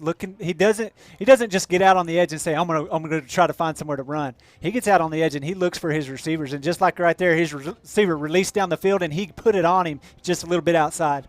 Shotgun snap, looking at pass, looking to his left, across the middle. It's a tip. Nice job there. Looks like a nice little coverage. Now we have a penalty. If it's tipped, you can hit the receiver so they don't catch the ball. So unless they call, I guess, some sort of unsportsmanlike. Well, when the ball is in the air, you can hit your receiver. All he did was push him forward. That's a legal play. But maybe he saw something that I didn't right there that Brexton did as far as hitting him when he wasn't looking. I'm not sure. But either way, they're going to call that, and it's going to be another big penalty, big yardage there for the Red Devils. I did not see who the receiver was that went down for the Red Devils. They're still taking a look. We still don't have an option in terms of what the call is. Shaq is talking to the lines judge to figure out what the scenario is. The referee will come over. Yeah, I'm just watching the replay. The ball, got tipped. It kind of went over the receiver's head, and as it went over the receiver's head, Brexton just gave him a good, bump to make sure he didn't jump up and get it. And the receiver, took a minute for the official to throw the flag, but I think he decided, he watched the whole thing. He was right there. He decided it was a little bit too late and is going to go ahead and call that a unsportsmanlike. So that is another big play on that side of the field there for the Red Devils. Another big penalty. Looks like he is okay. I'm not sure what happened to him. Is that number 2?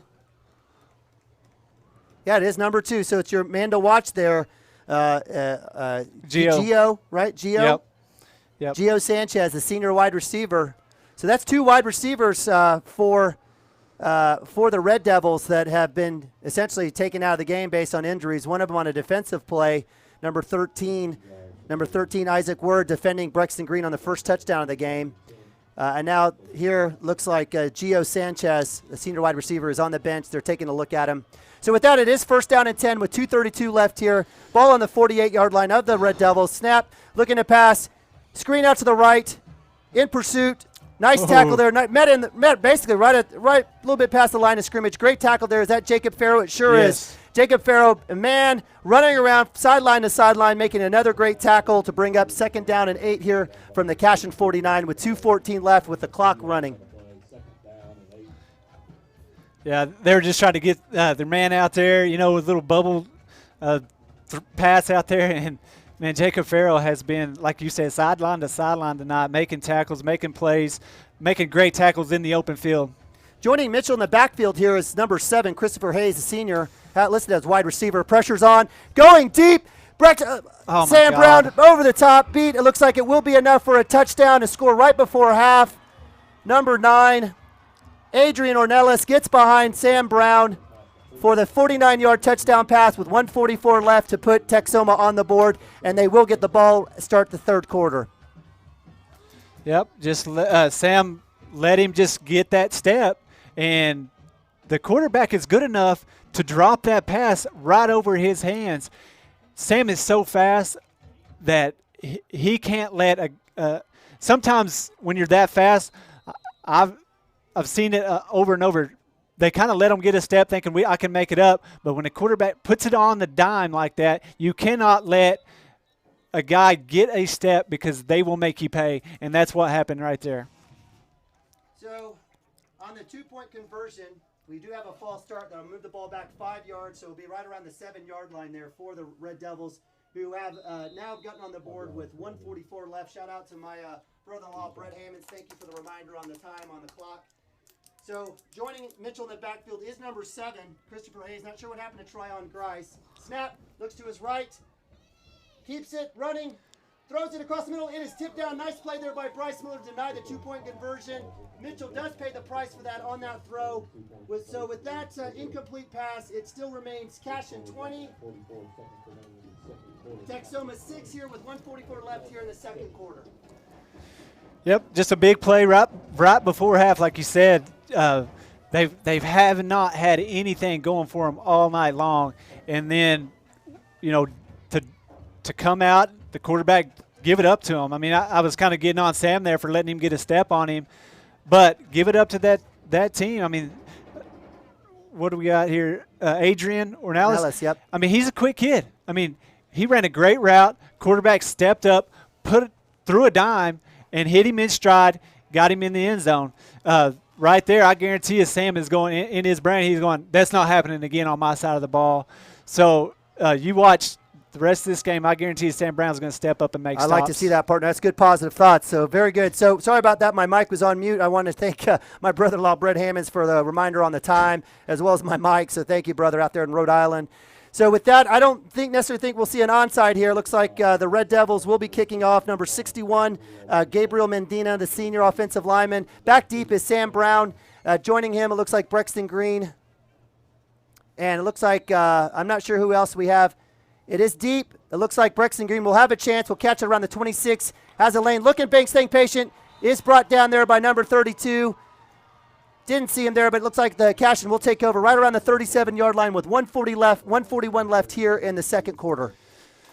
Shaq's ready to go down the field and score right here. Let's get another touchdown on the board, and we'll see what Ben has right here. I think he's going to let him kind of air it out and get the ball down the field and see what we got in the pass game. So empty backfield, motion Brexton Green into the backfield. We've got twins up top, Ace down below, Kyler George at tight end. Give to Brexton Green. He's got a bevy of blockers, breaks a tackle, makes a move. Nice seam, nice cut. Does he get out of bounds? He does get out of bounds right around the 50-yard line. Not sure if he meant to do it, got pushed out, whatever. We'll take it. Clock stops, saves the timeout.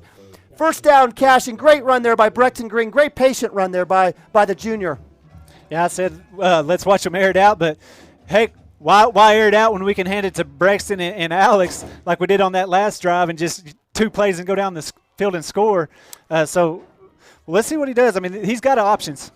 Cashion staying in the empty backfield. Now Nabavi going in motion, joining Ben Harmon to the left, showing blitz, give. He's got a hole, he's got a chance, breaks one, breaks another tackle, all the way down to the 34, 36-yard line. Great run there by Nabavi. The senior brings it down, another first down with 1:28 left. The clock stops as the chains move. Yeah, just another great, I can't, say it enough how big a hole is the blocking's been our phenomenal. Our front line is just completely destroying the Texhoma Red Devils up front. Empty backfield, Kyler George in tight end, trips up top. Alex Nabavi comes in motion to the left of Ben Harmon. Same formation as last play. Maybe something tricky here. Snap, fake, across the middle. Oh my goodness. Oh, broken up. Pretty fortunate there. Tip pass, it looked like off the hands of Brexton Green. Hit the safety, number 10. It looks like number 10, Jake Meyer there, the junior for Red Devils. In and out of his hands. It looked like Mason Manning did a great job of breaking that up as well to save the play. So that brings up second down and 10 with the incompletion. 59 seconds left here. Plenty of time at the end of here of the second quarter. We've got Caden Harrell back out there with Ben Harmon. Trips left. Snap. Give to Caden Harrell to the right. He's got blockers. He cuts it back. Probably should have kept running. He's brought down right around the 34-yard line. And with that, Lynn Shackelford will call his last time out. Yes, he's basically telling him you should have just followed your blockers to the right. Not sure what Caden Harrell said, but Caden's been fantastic all year. Yeah, and right there, you don't know what Caden saw. He might have saw a cutback lane that he thought he could take it to the house. But right there, in this moment, where the time's running down at the end of the half, that's why Shaq's saying, hey, follow your blockers to that sideline. And if all else fails, just get out of bounds so we can save that time out. And but I guarantee you, right here, Coach is out there challenging these guys to say, let's get down the field, go score. He's coaching them up. He's telling them, hey, make sure you get out of bounds. If you're close to the sideline, save the time, and let's get in the end zone. I like that. I hope it happens. So with third down and about 8 from the 34, 51 seconds left, 51 ticks left on the clock here. Cashion looking to put another score on right before the half. We have trips left. Caden Harrell joining Ben Harmon in the backfield. Blitz showing. Snap. Give to Caden Harrell. They're going to run the exact same play. Caden Harrell busted out to the right. Pushed out of bounds right around. Looks like the 26, 27. He's going to be short of the first down. It'll bring up fourth down. Most definitely Shaq will be going for this. It is right around the 37-yard line. It'll be about 1 or 2 yards short. 2 yards short. 27. Yeah, like I said, Coach said, get out of bounds right there. He said, we're going to run the same play, and it's going to be there for you. And that time they executed perfect. He got down the field, got out of bounds, saved some time on the clock. This time, watch us just maybe even run the same play again. I don't know why you wouldn't. So we've got trips left. Rolling up, Devils rolling up. Ben Harmon on the keeper. Cuts up right. He's got a chance. Turn it up. Gets out of bounds. Great play there by the sophomore quarterback. Gets it out of bounds. Big time first down conversion there right around the 17, 18-yard line. For those watching at home, we have 42 seconds left with the clock stop here. Plenty of time. No timeouts, though, for Cashion. Looks like we might have a chance to have a couple of run plays and maybe a shot towards the end zone to see if we can't get another score in. We have trips left. Ben Harmon by himself. Kyler George, tight end set, ace formation down below with Alex Nabavi. And they do draw him off sides, free 5 yards. Nice discipline there by the Cashion offensive line. So with the step off, it'll be down first down and 5 from the 13-yard line. Same formation. Ben Harmon comes in shotgun, empty backfield. Motion Brexton Green to the right in the slot. Snap.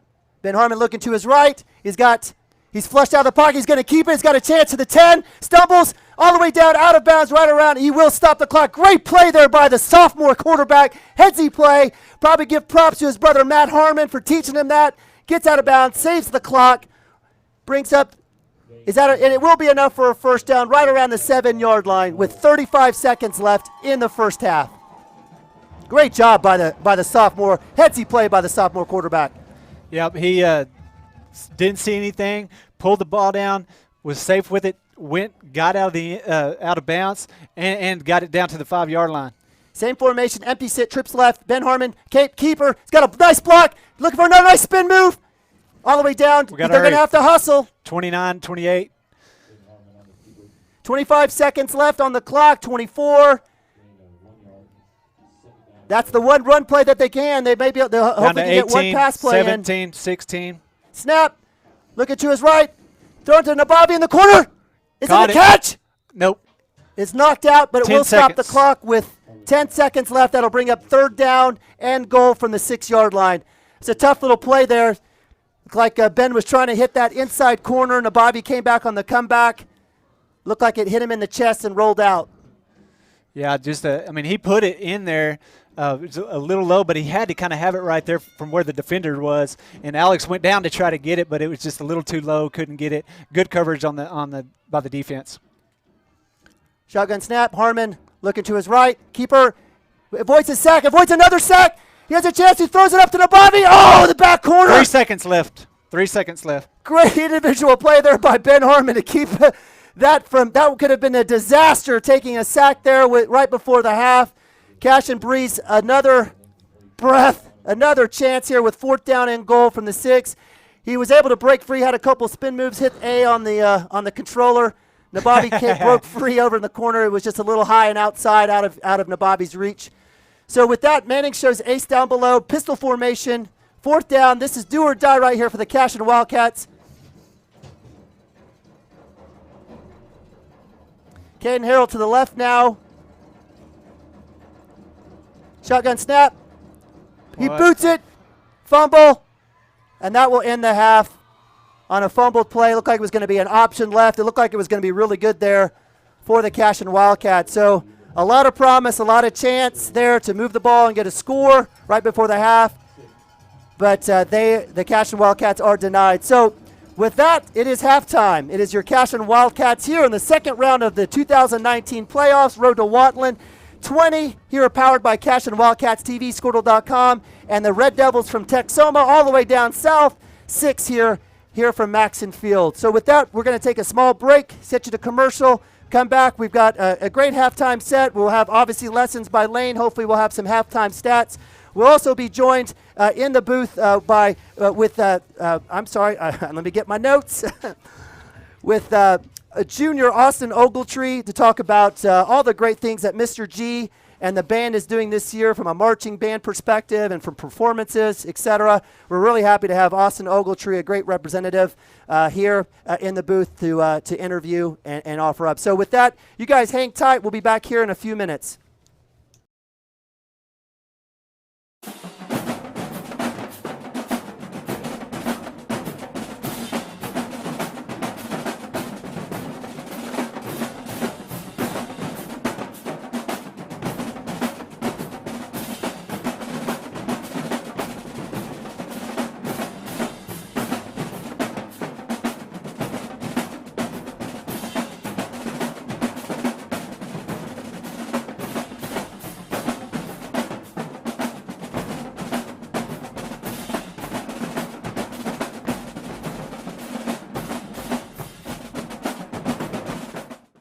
Allegiant Marketing Group produces inbound lead generation for our clients through integrated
Cashion fans, let's hear it for your Cashion High School cheerleaders.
All right, welcome back to halftime here at Maxon Field, where it's your Cashion Wildcats up 20 over the visiting Red Devils from Texhoma 6. It's been a fantastic first half, full of a lot of craziness. But we're going to take a step back. We're going to slow down a little bit. We're going to take a turn. We're going to have another great guest here, another great student representative and ambassador here in the booth with us tonight. Sorry the camera's not working for us tonight. We want to show your awesome uniform and that pretty face. I know your mom wants to watch back later tonight. But we've got junior Austin Ogletree here in the booth. Welcome, Austin. How are you doing tonight? I'm good. How about you? I'm doing great. We're excited to have you here. And certainly from a standpoint of just making sure that we talk about all the great things that are happening in Cashion. We're excited to highlight the band. We asked Mr. G if he wanted to come up. He said unequivocally, no, I am not coming up. And I said, well, we got to have somebody. He goes, I said, I got the guy. And it was you. So we're really happy to have you here. So we've got a few questions. We definitely want you to kind of get a little know about you and a little bit about the band, and we hope that we'll get some folks that are watching inspired to think about what band and the music program here at Cashion can do for them. So Austin, just tell us a little bit about yourself and some of the activities you're involved with here in Cashion. Well, as you said, I'm in the band, and I am a junior. So I am the oldest in the band, so we have no seniors. So that's kind of odd, you know, having your youngest member be a junior. But I mainly right now am going to contests such as OSSBDA, Small School All-State, like real big boy All-State is what we call it. And even tomorrow I've got a Jazz All-State contest to go to. So jazz ensemble type of piece, is that individual, or is that a Cashion jazz band as well? These contests are individual. Individual, okay. Yes, they do separate ones with ensembles, but we're not there yet because we're still pretty small. Well, what instrument do you play? I play the trombone, bass guitar, electric bass, and sometimes drum set. Wow. Yeah. You own one-man band. Yeah, kind of. Certainly go on the road. Very good. That's fantastic. So as we kind of think about this, the music program, we're very fortunate to have Sammy he started up the music program a few years ago, had UCO involved. Describe the music program here now. So we just started just a little bit ago, but right here in 2019 and 20, tell me a little bit about the music program. What would be a good story to tell regarding our program here at Cashion? Well, I think this is the best we've had it like ever almost, because we just recently got new instruments for all of the younger kids that are planning on coming up. And by the way, there's so many. Like if you walk in on the middle school classes, there's so many kids sitting in band, and it's so exciting to get to see that. But yeah, we're starting to get new equipment, getting everything like to where we can, like on the field, especially with marching, it's easy to be able to just say, hey, let's go here, because we've had more and more experience going in. So it's starting to get easier. We hit a few rough spots every now and again, but yeah, everything is coming together, and in the next few years, I can't wait to see what becomes of us. That's fantastic. Do you feel like have you had a chance to mentor any of the younger kids that are coming up? Well, every now and again, sometimes they'll come up to me and ask, hey, I'm having trouble with this spot, and I'll be like, yeah, sure, let me help you. But yeah, it's usually just like Mr. G being, okay, we got to get this done. And we're like, yeah, let's do it. Very good. So how did you get involved in band? There had to have been a point that you were like, yeah, I'm going to do this. Tell us a little bit about how you got involved and maybe how you got started with those 3 instruments. Well, I started on drums before Cashion band started, so I had a separate teacher outside of school. But I really started music whenever the band started here. So I was in 7th grade when Mr. G came around, and when I heard there was a percussion ensemble starting up, I was like, wait, hold on, I play drums. I want to get into that. So I did, and I started learning. There may be 4 of us to start, just like hanging out in an office trying to get a few pieces of music figured out. But gradually we started to grow and become something more than just a few people playing mallets or snare drum. And so now we have what we have now, and it's great. It's a good feeling. Yeah, it's fantastic. I love the uniforms. You guys look sharp out there. There's Oh, certainly yeah. a lot of great support. So as you think about, you've been in band for several years now. You're a junior now. You're the senior type Correct, person. yes. So taking a look back, how has your involvement in band impacted you in school and maybe even outside of school? Has it had a different impact beyond just what's happening in your day to day? Well, I have taken, I did last year and 2 years before, I played with Oklahoma Youth Orchestras, which is at OBU, and that's kind of like a more formal band setting. And we had just about every instrument you need in a concert band setting, and that was something I just kind of decided to do on my own. And it was so fun getting to go and meet new people and experience a really traditional, real band situation. And I don't know, it was just fun. Aside from that, every now and then I'll get gigs at like churches and stuff. Which Okay, is so you're in a very band nice. yourself, your own band. Kinda, yeah. What's the name of the band? Austin Ogletree. Okay. Yeah, So it's your band. it's very original, yes. Very nice, very nice. And so you have gigs at churches, so I guess you do like maybe Christian type music or? Well, yeah, just like kind of wherever I'm needed. Whenever someone's like, oh, hey, we've got a drummer or a bassist that's sick, I'm like, hey, I can play that. Is there like a Craigslist for musicians where you can get on and jump in and find places to play? Well, not really. I wish there was, but Maybe usually, you and I can start that. yeah, for real, let's do it. We can make millions. It's good business. All right. So last question for you. You've been doing great, Austin. It's been awesome to it's been great to learn and listen. What we always like whenever we have our student ambassadors come up and kind of talk about their experiences, their unique experiences, we always like to end the interview with asking about what makes going to school at Cashion and living in this community special to you. And I'd love to hear kind of your perspective on why Cashion is a great place to live and go to school. Without a doubt, it's the people here. Everyone is willing to go out of their way for you, willing to help you achieve your goals. And I think that is probably the best thing you could ask for in a community. If you wanted to do just about anything, you could find someone here that would be willing to support you. And I love that about Cashion. That's fantastic. Great message and great interview. Thank you so much for stopping by. Thank you. Yeah, absolutely. Make sure. Well, are we going to have any more performances for the? Are we done for the rest of the year in terms of halftime performances? For halftime, yes, we are done. Last game was our last performance, sadly, but we will start again next year, and we have our winter concert extravaganza coming up. Yes. All right. And that's going to be on December 15th, I'm pretty sure. December 15th here at the school. Now, Yes. will you be traveling with the football team, with the rest of the football team in the stands? Will you be? Absolutely. So you'll be there, and you'll be there for basketball when it starts up as well with Yes, the pep and band. basketball, yes. All right, fantastic. Well, Austin, it's been great talking to you. Great meeting with you. You too. Again, terrific job. Keep it going. Thank you so much for coming up, and Thank best you. of luck here in the near future. Thank you, sir. Thank you.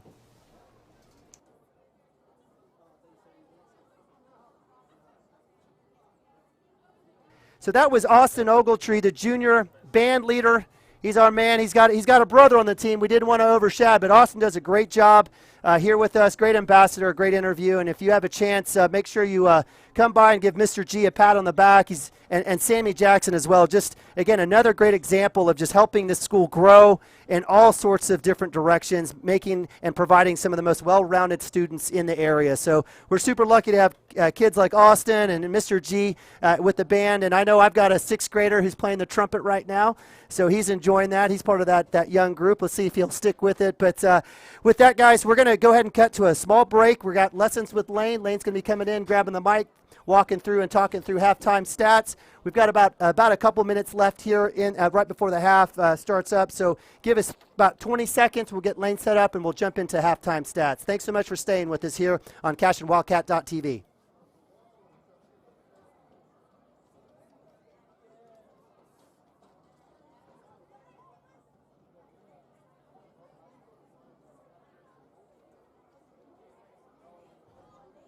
Traditional and digital campaigns.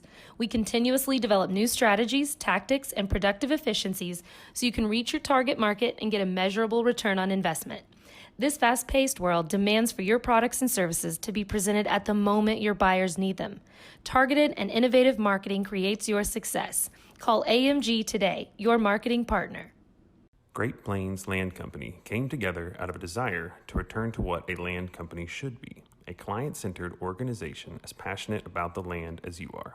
Land is not something we deal with from 8 to 5. Land is truly our passion. Whether you are looking for your dream property or listing a property, you need an experienced land specialist working for you. We invite you to call our Great Plains Land team today at 405-761-4808.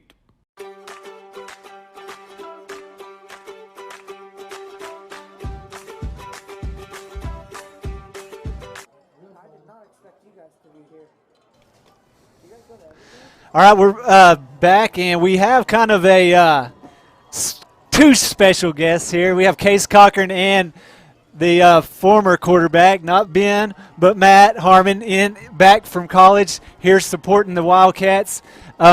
We're so fortunate to get them in the booth right here at halftime to kind of get some insight and see what they kind of thought about what the first half was like, and maybe tell us kind of what y'all think Coach is in there telling them at halftime. Case, what do you think about? I mean, it's great to have you back, by the way, and wish you were out there on the field tonight, both of y'all.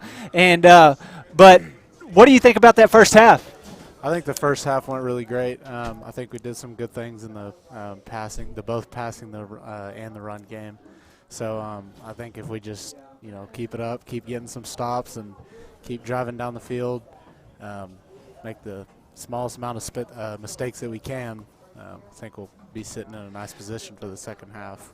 Yeah, well, I mean, what do you think about that that defense that we've had tonight? I mean, just smother. I mean, I know they've had one big play. I was looking at some of the stats. Yeah. I think they have 86 yards total, and one play was 50 yards.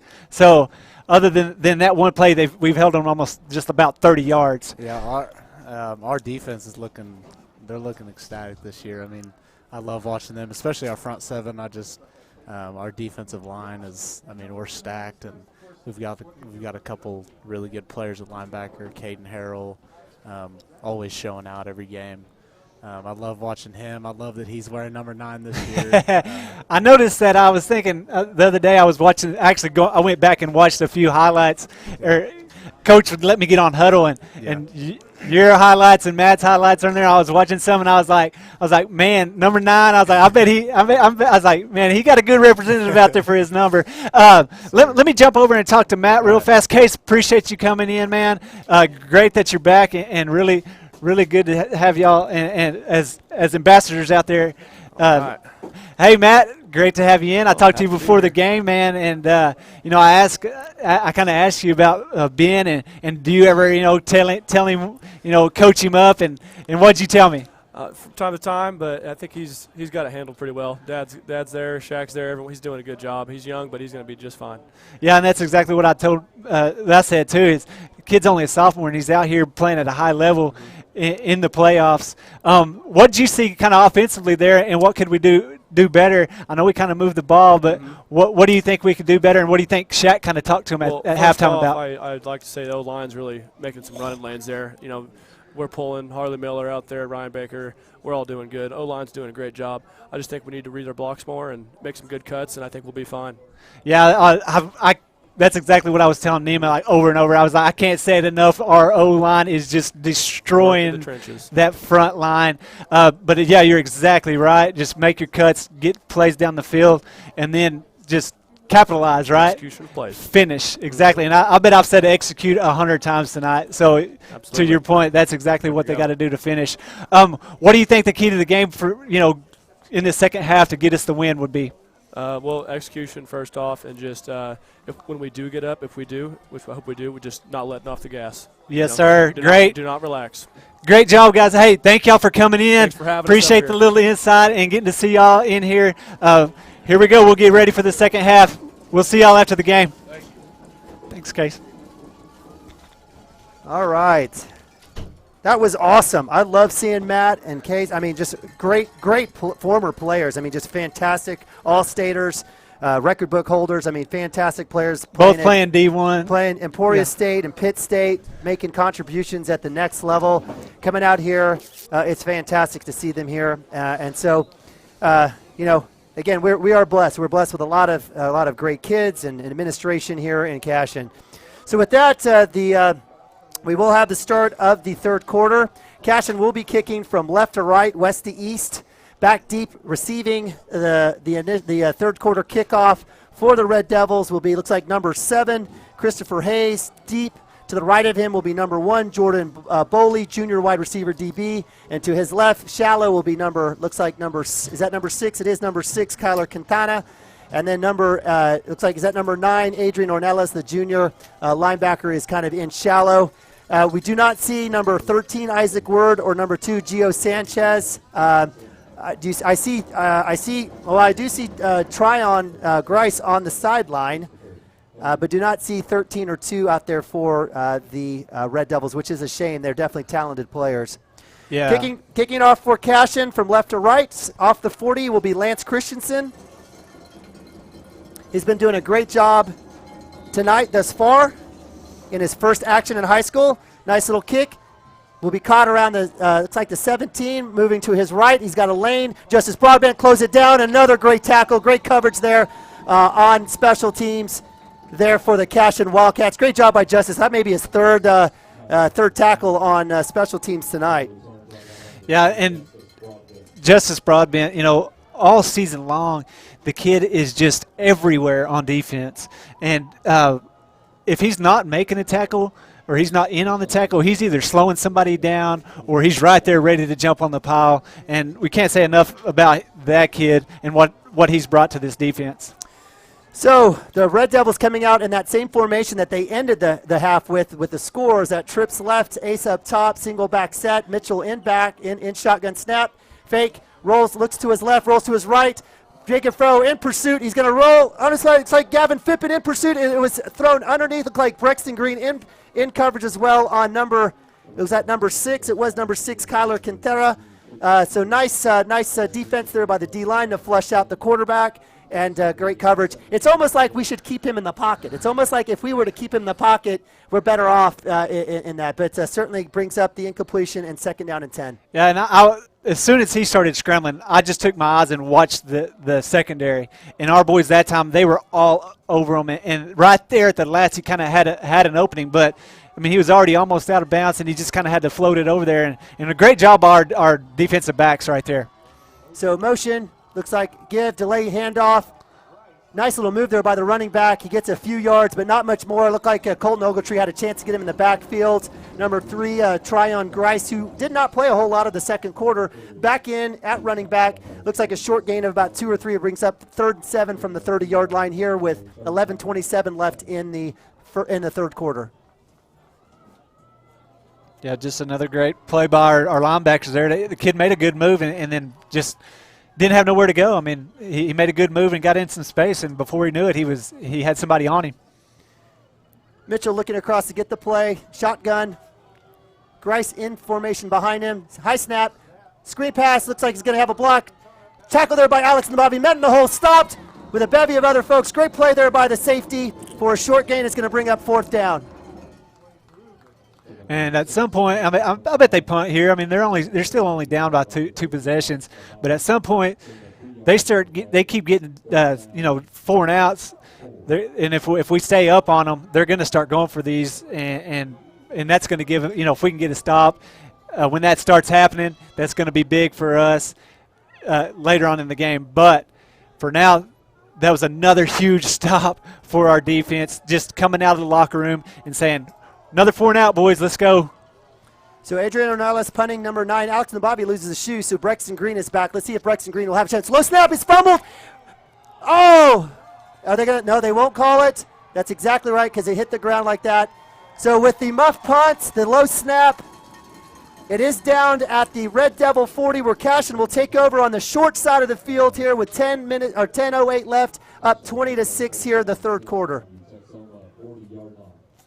Yeah, when that happens, when the ball hits the ground like that, I mean, you can go get him, and that's kind of why they didn't throw the flag there. Here's our offense, come out and execute, like Matt said. Like I said it 100 times probably in that first half. Execute, and let's go down the field and score, boys. Alex Nababi in motion from the A side in the backfield with Brexton Green. Ben Harmon, Brexton Green on the left. Nice screen play. He's got a block, got a chance, got the sideline. Oh, had a chance. Great pass and throw out there. Great job. Mason's going to get called for a hold or a block. Is there a flag? I don't see a flag. Looks like it's just a hurt player. No, there's a flag over there about the 35-yard line, I think. So what would have been a nice screen play for Brexton Green from Ben Harmon for about 15, 16 yards will be negated on the hold. Yes, I do see the flag now. It was hidden. Another huge first down penalty to bring up double sticks for the Cashion Wildcats. Yeah, I don't have my screen pulled up here where I can see exactly what happened there, but sometimes on those screens like that, when the receiver's locked up with their man blocking, if a guy goes around him and then the defender tries to pull away, they may have a hold there, and I think that's probably what happened. So we've got a power back. We've got a power line here. Double tight end set. Give to Caden Harrell to the right side. He's got blockers, got a hole. Looking for a little bit of extra. Is able to move forward. Looks like he's going to get about very short gain, about 2 or 3 yards. Good job there by the Red Devil defense in pursuit to slow down Caden Harrell there on the short gain on first down. Yeah, they did a good job on defense there. There wasn't really anywhere for Caden to go. Still got 7-8 yards on the carry right there to get us almost back to the original line of scrimmage. So with that, it's second down and 13 here with 9:20 left in the third quarter. Shotgun, snap to Harmon. Looks like a reverse to Brexton Green. He's got a bevy of blockers. Got a chance. Ryan Baker slews it up. Brexton Green to the 10. 5. Touchdown, Cashion Wildcats. No flags. No flags. Great job. Great call. We saw that earlier in the game. That went for about 20. Brexton's able to take it to the house for score number 4 for the Cashion Wildcats here in the opening drive of the third quarter. Yeah, just a great executed play. Had like I say, he had room for days over there, and to have a big blocker out there like Ron Baker just leading the way, and he just kind of fell right back in behind him and took it on into the end zone. Great executed play, great touchdown. Shotgun keeper Ben Harmon throws it out. It is picked off. That's a no play.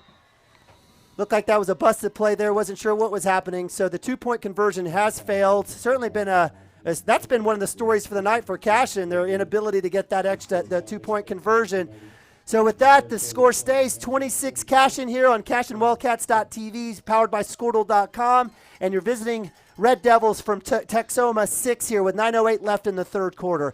Hey, listen, I got to give a shout-out to Harley Miller as well. That kid's been pulling his butt off around the corner along with Ryan Baker, doing a great job. I mean, you can just see it happen. It is a convoy. Yes, and that's what – I mean, I don't name these kids. I always say the big boys or the line is doing a great job. But, yes, Harley Miller, Ron Baker – we got Quinlan Priest, Colton Southall, Brandon Collier, all these guys. We don't say their names enough because they work so good as a unit. It's almost like one thing out there, and we just call them the big boys in the line. But man, Matt Harmon, he said it exactly like that. He's like the run lanes are crazy. So we do have a flag there. Nice return set up there by the Red Devils. It was number 6, Kyler Quintana, from the left side on the kick from Lance Christensen, who's doing a great job. That was a little bit deeper. He was able to break it free to the right side, but it looks like there will be either a block in the back or a hold of some sort right around the 20-25 yard line by the Red Devils. The coverage was there. It looks like the reason he was able to get outside is because of a penalty. So, yep. Yeah, we can keep talking about that front line all night, but we'll be able to talk about it more because we're gonna be able to see it all night long. Just them blowing the guys off the line and like you said, pulling around, coming around the edges, and just sealing run lanes all night long. But we're back on defense now, and guys, we can't say enough about that defense. I was looking at the stats, and I kind of said it with Case. They had 86 yards in the first half. One play went for 50 yards. So you take away that one play of 50 yards, big long pass play, they had 36 yards total for the first half. I mean, that's shutting down a great offensive team. It's a very good offense. Absolutely. So with the mark off, it is now 1st down and 10 with 9 minutes left here from the 14. Shotgun, give underneath to the running back for about a short gain. Looks that was number 3, Tryon Grice there, the junior. Gets out ahead about 2 yards to bring up 2nd down and about 8 with about 8:50 left here in the third quarter. Number 3, Tryon Grice on the carry. Tackled by number 9, Peyton Hurl. So with that, brings up 2nd down and 8. The Red Devils will show trips left on the shorts on our side here. Sam Brown, the senior, switching out with Gavin Phippen, the sophomore, at the corner position.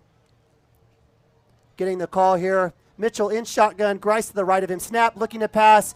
Rolled out of the pocket. Going deep down the middle. Picking on Phippen. Phippen goes up. Interception! Big time play by the sophomore, number 7. Gavin Phippen, stride for stride. Goes up, high points the ball. Comes down 2 feet in. Turnover, Cashion.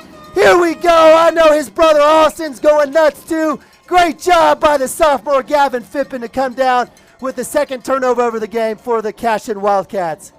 Yeah, that play right there, they took Sam Brown off of him and off of Adrian Ornelas, and he's their big play guy down the field. We put Gavin over there kind of on an island, and Gavin just stayed step for step, got the ball back to that offense. With Cashion taking over here now at the 46-yard line, Nabavi in motion to the right of Ben Harmon. Trips right, single tight end set. Snap, give to Nabavi up the middle. Cuts it up, looking for a little bit of hard running. This time he's closed down. Not as much success. Gets about a couple yards. Good job there by the Red Devils on the stop on 1st down to bring up 2nd down at about 9 from the 46 here with about 8:05 left, running clock in the third quarter. 2nd down and 8.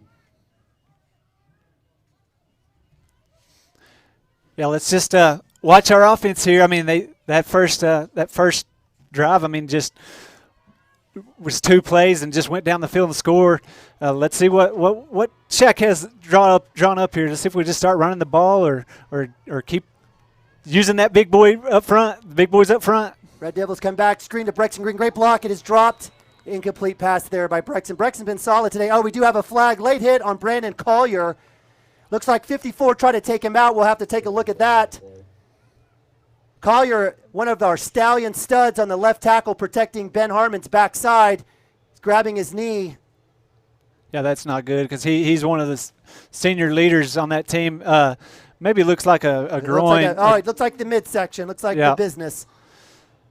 That I don't ever would wish anything on like that on any person, but I'm sure we all are relieved that it's the family jewels as opposed to a knee. As opposed to a knee. So good for Brandon. It looks like the shot to the midsection might be called here. I'm not sure. I didn't see what happened. I'm trying to get it pulled up. Didn't have it, but yeah, definitely good to see him pop up like that and come off the sideline. And hey, that's not a good area to get hit, and sometimes it stuns you, but I think he realized, hey, I'll be all right. Yeah, we can all laugh that one off. So replacing Brandon Collier is going to be Colton Ogletree, the senior, do it all at the end. He's going to replace him out there at left tackle. Well, actually, they may shift the lineup a little bit here. It looks like Ryan Baker will be heading back out there. So we've got Quinlan Priest, Harley Miller on the right side, Colton Southall, the junior, in the middle, and the 2 seniors. Ryan Baker and Colton Ogletree. So with the mark-off, significant mark-off on the below the belt business there by the Red Devils. We'll bring up first down and 10. 7:33 left here. The ball moves from the 44 on the incomplete pass all the way down to the 24 of the Red Devils, setting up a first down and 10 for Cashion. Looks like we do have Kyler George in here with the tight end set. We've got trips left. We've got Sam Brown, Nabavi, and Brexton Green, who's having a phenomenal night again, another great night. Ben Harmon joined in the backfield with junior Caden Harrell to his left. We've got a power, looks like a flood left look situation. Let's see what Shackelford has dialed up here. Maybe another reverse, who knows. It's set up really nice in the same formation last time for Brexton Green. Snap, give to Caden Harrell to his right. He's looking for blockers, got enough speed, blows by the linebacker, crushes through the middle all the way down the 9-yard line. I tell you what, man, Tryon Grice, linebacker, thought he had the angle. Oh, what's going on here now? So great run there by the junior Caden Harrell. Has been fantastic all year. He just needs to take a rest. Looks like it's a high ankle. Not sure if he took a helmet or someone twisted his ankle on the way down. He's holding that ankle like. I wonder if there was a little extra business going on at the end here. We're seeing certainly some frustration plays. Yeah, great run there blowing by. Makes a stop. Yep, sure looks like it right there. Let's see the number. Number 32. So number 32, Drew Ferris there with the extracurricular activity under the pile to basically jam Caden Harrell's ankle. There at the end of the play, missed by the referees. That stuff happens. I get it. Fingers in the eye, spit, punches to the gut under the pile. Certainly going after one of Cashion's best players. Certainly, I guess the Redskins or the Red Devils certainly feel like that was needed to kind of help with their game plan here in the second half. Yeah, and what happened? You can go back and look at it, but as he's going down, he bowled over two guys. The kid had him by the ankle, and as he's down, the kid just holds his ankle and it completely twists his leg around, and which was completely after Caden was down and not going anywhere when that happened. And you hate to see that because these kids don't understand how that can affect another person's future or career. It in the big picture of things, these games are huge and they mean a lot, but in the big picture, you don't want to hurt somebody. So you can't do that in a game anytime. But let's see. Hopefully Caden's all right and can get back in the game. But I guarantee our offense right here is and the rest of the team is ready to go ahead and finish this drive off for Caden. So a very disappointing play there for the Cashion Wildcats. Caden Harrell taking a look at. We've got looks like a double tight end, Kyler George, Bryce Miller. To the right of Ben Harmon is TJ Roberts in for the Caden Harrell. Brexton Green up top, Alex Nabavi down below, both in ace formation. Sitting at first down, right around. Snap, give to TJ Roberts to the left, up the middle. Moving his feet, keep moving, still moving, keep moving. Harley Miller drags touchdown him into the end zone.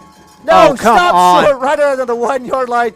Great extra help there by Harley Miller to pull him as close as he could to the goal line. Will bring up second down and goal from basically the 1-inch line here with 6:45 left in the third quarter. Snap, give to TJ Roberts to the left side. He's in for the touchdown. Great job by TJ. Great blocking there by the Cashion Wildcats. Harley Miller giving a little bit of extra love and for the offensive line and support for his team. Great job by TJ to punch it in there to make it 32-6 here in the third quarter with 6:39 left. Cashion trying to get that 2-point conversion, something that's eluded them for most of the night. Let's see if they're able to convert to make this 34-6 in a what's now turned into a very nice beatdown of the Texhoma Red Devils.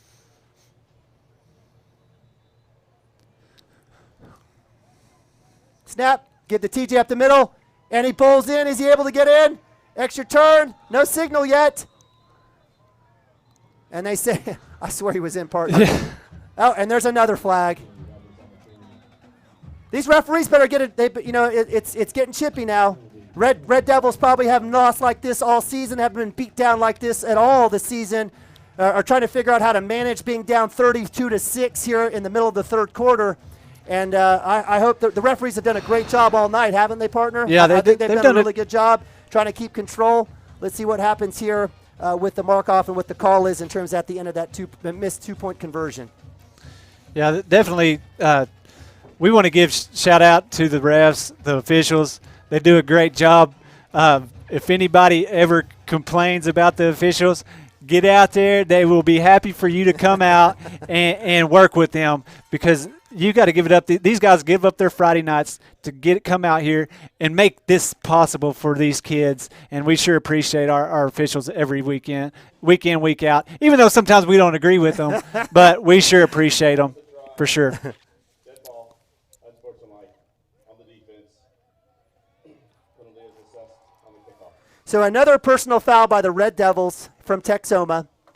Here will be marked off. It's going to move the ball from the 40 on the Cashion side, most likely all the way to, I'm going to assume, the 45 of on the Red Devil side of the field. I don't know. I sure would love to see an onside kick here by Shaq. I don't think it's going to happen with the new kicker in with Lance Christensen, who's been doing a great job. I'm just like, this is fantastic. And again, we talked about all the opportunities that are given to you here in a school like Cashion.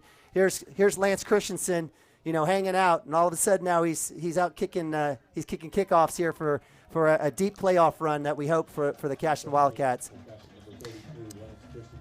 So deep four, we've got Kyler Quintana as well as number 9, Adrian Ornelas on the right side, where most of Lance Christensen's kicks have gone. He does go high and to the right. It looks like it will be number 6, Kyler Quintana. He cuts back to his right. He's got a lane. He's looking for some room, breaks free, and is brought down eventually by Justice Broadbent. Great job there by Sam Brown to slow him down. Broadbent, a great another special teams tackle by Justice, where looks like they will be taking over right around the 33-yard line for their what is this, their fourth possession of their third possession of the third quarter? Third possession. And the first two, like I said, just 4 and outs. The first one was a 4 and out. The second one was the interception by Gavin. So they haven't had anything going in this whole game. They haven't had anything going other than the big pass play down the sideline. And look to see if they don't open it up in the pass game a lot more, just because they have to do something to get back in this game. Rush blitz on by Farrow. Pass to the right. Pursuit. Sam Brown is there. He's able to close it down. Great job by Sam Brown. Big time tackle. Showing that speed. Getting back there for a huge loss for the Red Devils. Pushing them all the way back. Looks like to the 25-yard line. Looks like a loss of 8 yards there on first down. Will bring up second down and a lot here with about 6:08 left in the third quarter. Yeah, Sam just saw it, and the kid tried to block him, and Sam just blew right by him. And Sam's so fast. The kid Sam was on him before he could even turn around. Sam has speed for days, and a lot of people said Texhoma has speed. This team right here has speed. So give it up to Tryon Grice, breaking a couple tackles behind the line of scrimmage. Nick Nabavi in there, finally cleaned up there by, looks like probably Bryce. It is Bryce Miller, the senior do-it-all. It's fantastic. A man with character, great kid, great job, great motor. And it looks like it is sophomore Nick Nabavi that's come in for Caden Harrell, who is standing on the sideline. His helmet is off. He most likely will be done for the night. So we'll see what the sophomore can do in replacement of Caden Harrell to keep the Red Devils out of the end zone. Snap. Mitchell rolls to his left, come back to his right. Looks like it's a screen back to the running back. Justice Broadbent there breaks the block, able to get past them. Great individual solo tackle for another loss. Great job by Justice Broadbent. It looks like the screenplay was sniffed out and blown up, and it'll bring up 4th down and long with 4:58 left here. And it looks like the Red Devils are going to show punt. I'm a little surprised, partner. Yeah, at some point they're going to have to try to get down the field. Yeah. And do you see a fake here maybe? But being that down there, they're 20 yards. Yeah. So they're thinking, let's get the ball down the field maybe. And kind of flip the field. Maybe turn an maybe. ankle. Or, I don't know. I'm just or kidding. That's they want to get the ball down the field and try to maybe get a turnover is what I'm betting. All right, so number 9, Adrian Ornelas, who's done actually a really good job this night. Oh, it's a high snap. He's able to catch it. He's able to kick it off. It was a great little job there by Ornelas. It gets a nice little Red Devil roll all the way down to about the 44-yard line, where it is touched there by number 6, Kyler Quintana. That was a great individual play. He showed his receiver skills there. Yeah. Gets that significantly high snap, able to get it off junior Hayden Branch there on the rush there. Great job by Hayden all night on the D-line. is able to give the ball back to Cashion there. First down and 10 with 4:19 left on their own 44-yard line. Yep, just great individual effort by him. But I mean that would have been devastating for them to give the ball to us down in deep in their territory. So to get the ball back on the other side of the 50 was huge. Showing so with the Red Devils showing an all-out blitz, they were able to draw our line to move a little bit. So we start another drive with a 1st and 15. We've been looking at double sticks all night. So the offense comes back. Same formation. Looks like it's going to be trips right. We've got Alex Nabavi, Mason Manning. I'm sorry, Brexton Green. We've got double tight end set. My apologies. Snap, fakes. Looks like he's got Brexton Green right down the middle, running wide open. Goes up high, makes the catch. Great job in double coverage. Great concentration by the junior to make the catch, and another flag for unsportsmanlike conduct by the Red Devils, who cannot handle what's happening to them right now. Great job by Brexton Green. Great job by Ben Harmon stepping up in the pocket, throwing a ball in the perfect spot, high-pointed, bringing it down for a huge first down, and we'll have another 15 added here, or half the distance to the goal, to give Cashion another first down and short field here in the third quarter.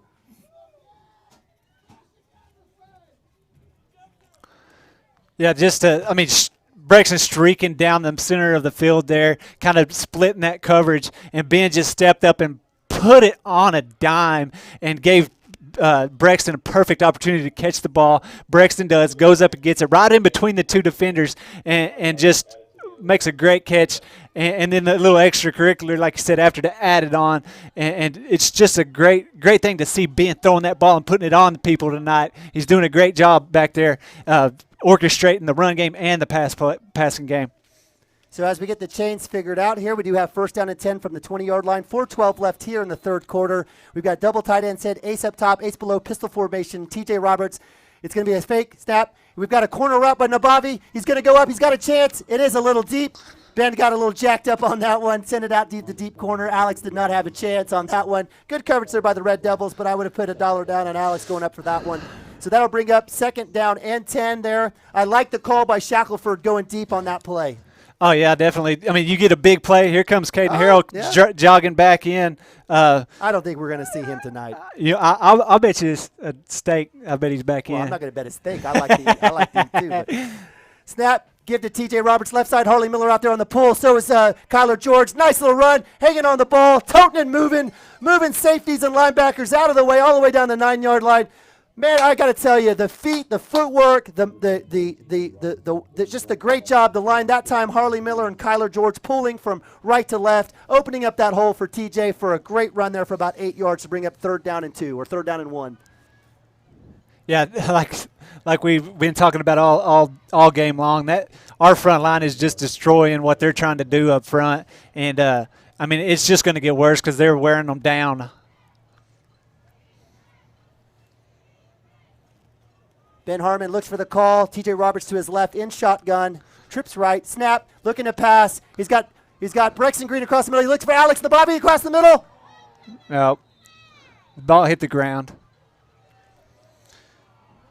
Another low pass. That could have been an interception, partner. Yeah, I mean, I think Ben saw the guy there. You know, he was just trying to thread the needle, and he put it down low where Alex could kind of go down and get it, where nobody else could get it. And it was just a little bit out of reach for Alex. And it was a good play by the defensive back. It was a great play by the safety there to come across and make the hit. So with that, do we have a penalty? We do have a penalty. I'm not sure what happened. Holding on the offense there. So that play is negated regardless in terms of an incompletion. It'll bring up 3rd down and about 11 from the 21, 22-yard line here with about 3:07 left in the third quarter. Trips right. TJ Roberts in formation, pistol right. TJ Roberts now directly to the right of Ben Harmon. Looking to get the play, 9 seconds on the play clock. Snap, fake, going deep across. He's got Alex Nabavi, and that time he's able to. Yep, he caught that. No. Bounced. Must have hit the ground, I guess. I don't think they saw it, so they decided just to call it an incompletion. Looked like it was good, but I'm up in the booth, so what do I know? So Alex has had a bunch of balls down there, down lows, and he's had at least that's probably his fourth ball down there, down by in terms of a diving play. He hasn't been able to come up with those. It was a good opportunity. He was open there for a second, so that brings up fourth down. Ben Harmon working, dishing the ball around to several different receivers. We have fourth down 11. It stops the clock with 3 minutes left here from the 21. They will have to get to about the 10, 11. They'll have to get about to the 10-yard line for the first down. So we'll watch the sticks here to see what coverage they have. Ben Harmon back, steps up in the pocket, has a chance to run, and he's caught. And that will be a turnover of downs for the Red Devils as Ben Harmon was well short of the first down. They will take over on downs here right around, looks like the 18-yard line. Yeah, Ben didn't see anything, so he just kind of pulled it down, tried to get a first down, and we were way behind the chains and just didn't make it there. Big stop for the Red Devils to not let us keep rolling and keep that momentum going. So, and now let's watch our defense get back out there.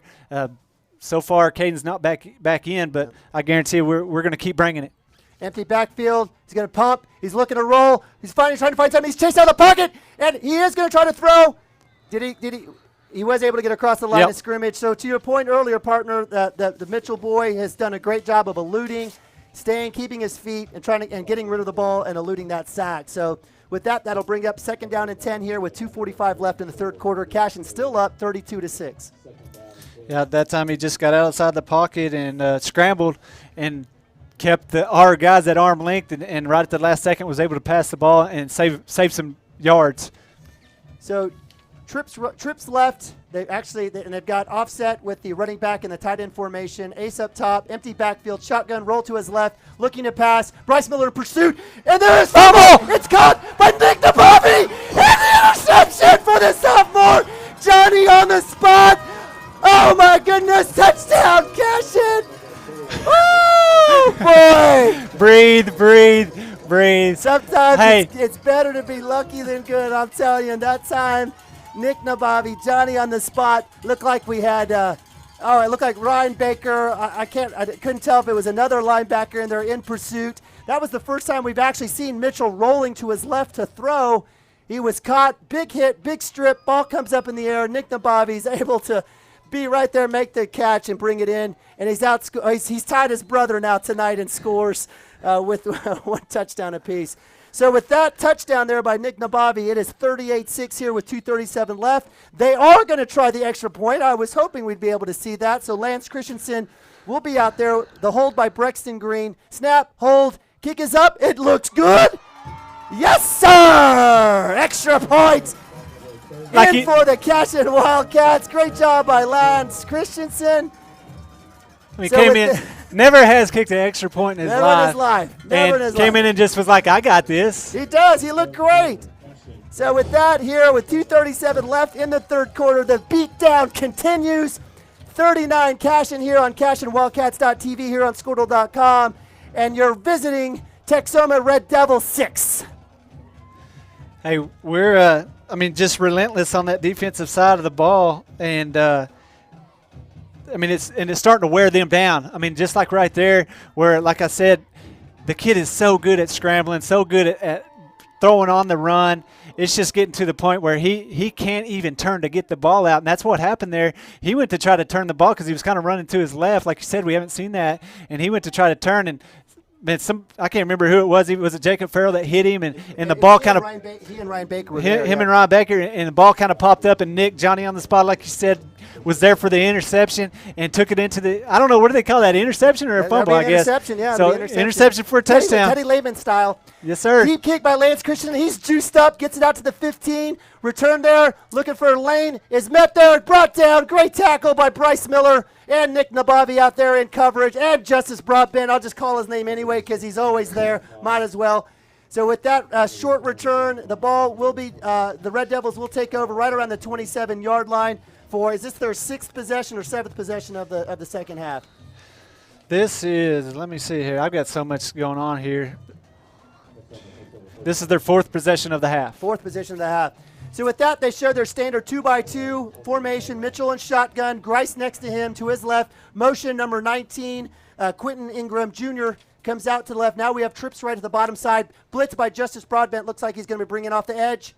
They're going to check out of that play. We'll see what happens if they're trying to hit something in the flats here. Let's see if Tony changes the play. And it looks like we have a delay of game for the Red Devils. That will march them back another 5 yards. And it'll bring down first down and 15. Delay game on the offense, 5-yard penalty. And let's see if they right here. I mean, they like we've been saying, and they've got to get back in this game. Watch them test Sam Brown over there going deep to their deep threat, Adrian Ornelas, and watch over here with Gavin. Watch these two cornerbacks work because they're going to have to start throwing the ball. Mitchell in pursuit, throws it deep. Sam Brown with the chance. Oh, in his hands.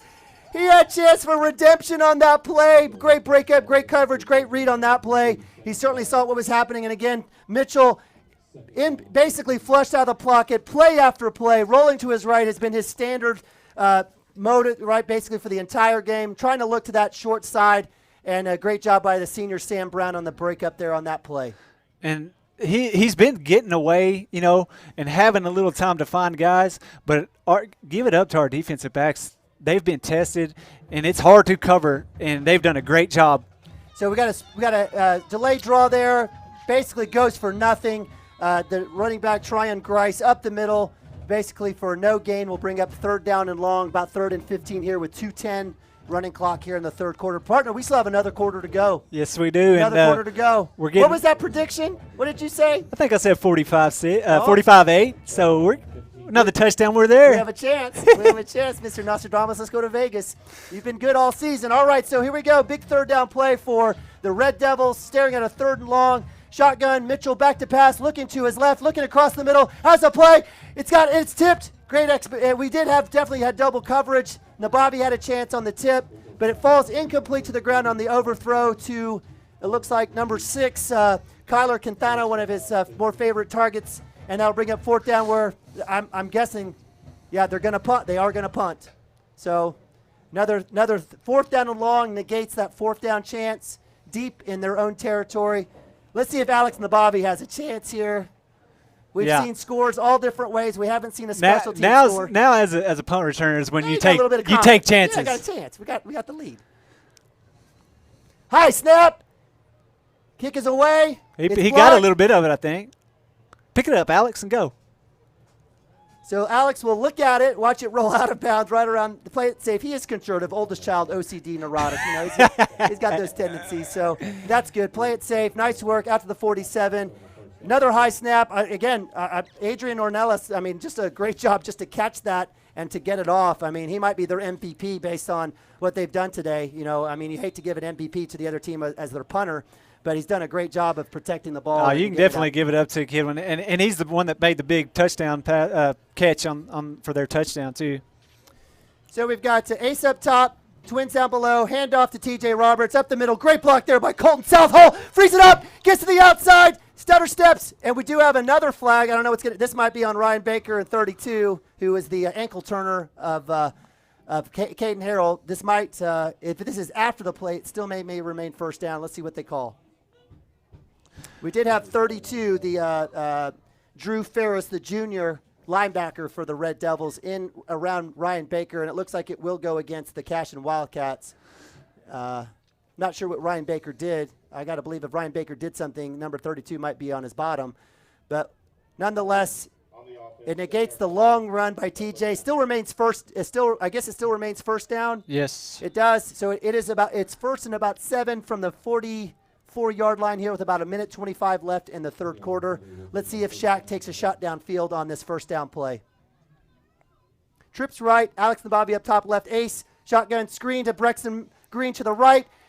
Mason Manning with a great block, frees him up. Nice seam run there. Great job. And we got a little bit extracurricular activity with Austin, but that's okay. Great pitch and catch there by Brexton Green from Ben Harmon. Sophomore to junior brings up, it looks like a first down there for Cashion. I just got Brexton the ball out there on the edge and let him make plays. Brexton, I'm telling you, They wanted to feature Brexton tonight, feature Alex, and they have done that to the T. I mean, and the boys answered the call. They've made plays all night long. Trips right, ace up top, shotgun snap, handoff to TJ Roberts. Up there, a big hole to the left. TJ falls forward. Looks like for about a gain of 5. Protects the ball. Nice work there by TJ to cut up the middle. Huge hole. Take care of the ball and get a nice first down run to bring up 2nd down and 5 here with about 28 seconds. We may have one more play left here in the 3rd quarter. So we do. It's going to be trips right. Ace up top, Nabavi up top. We've got Austin Vandrofen for Sam Brown. We've got Mason Manning, who's done a phenomenal job blocking tonight. Brexton Green in the slot. Blitz is on. Snap. Fake. He's looking deep. He's got Brexton Green in the corner. He's got a chance. He's going to go up. Oh, he made the catch one-handed. Touchdown. You better give it to him. That boy made a great catch. Touchdown, Cashion! Brexton Green with the hole. One-handed. We had to sit here and wait. Didn't know what was going to happen. Oh, my goodness. Great job. I wish we had ESPN Channel 4, somebody here to see that. Great job. Ben Harmon put one up in the spot. Brexton Green said, yes, sir. It's mine. I'm taking it. Touchdown, Cashion. Yeah, I mean, all that right there was he saw Ben saw Brexton streaking down the sideline. They had a guy come over and got there. Brexton went up and grabbed it with one hand, brought it in, kept his feet in bounce, scored the touchdown. Great individual effort by Brexton to go up and catch that ball right there. So the extra point is wide left there by Christensen.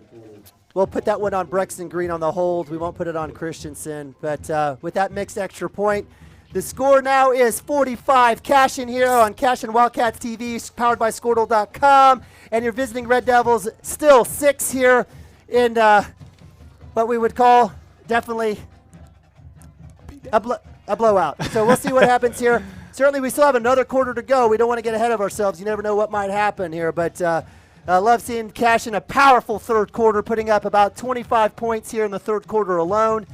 Putting it on, doing it all different ways, on the ground, in the air. Fantastic job by the offensive line, opening up huge holes for the running backs to run through.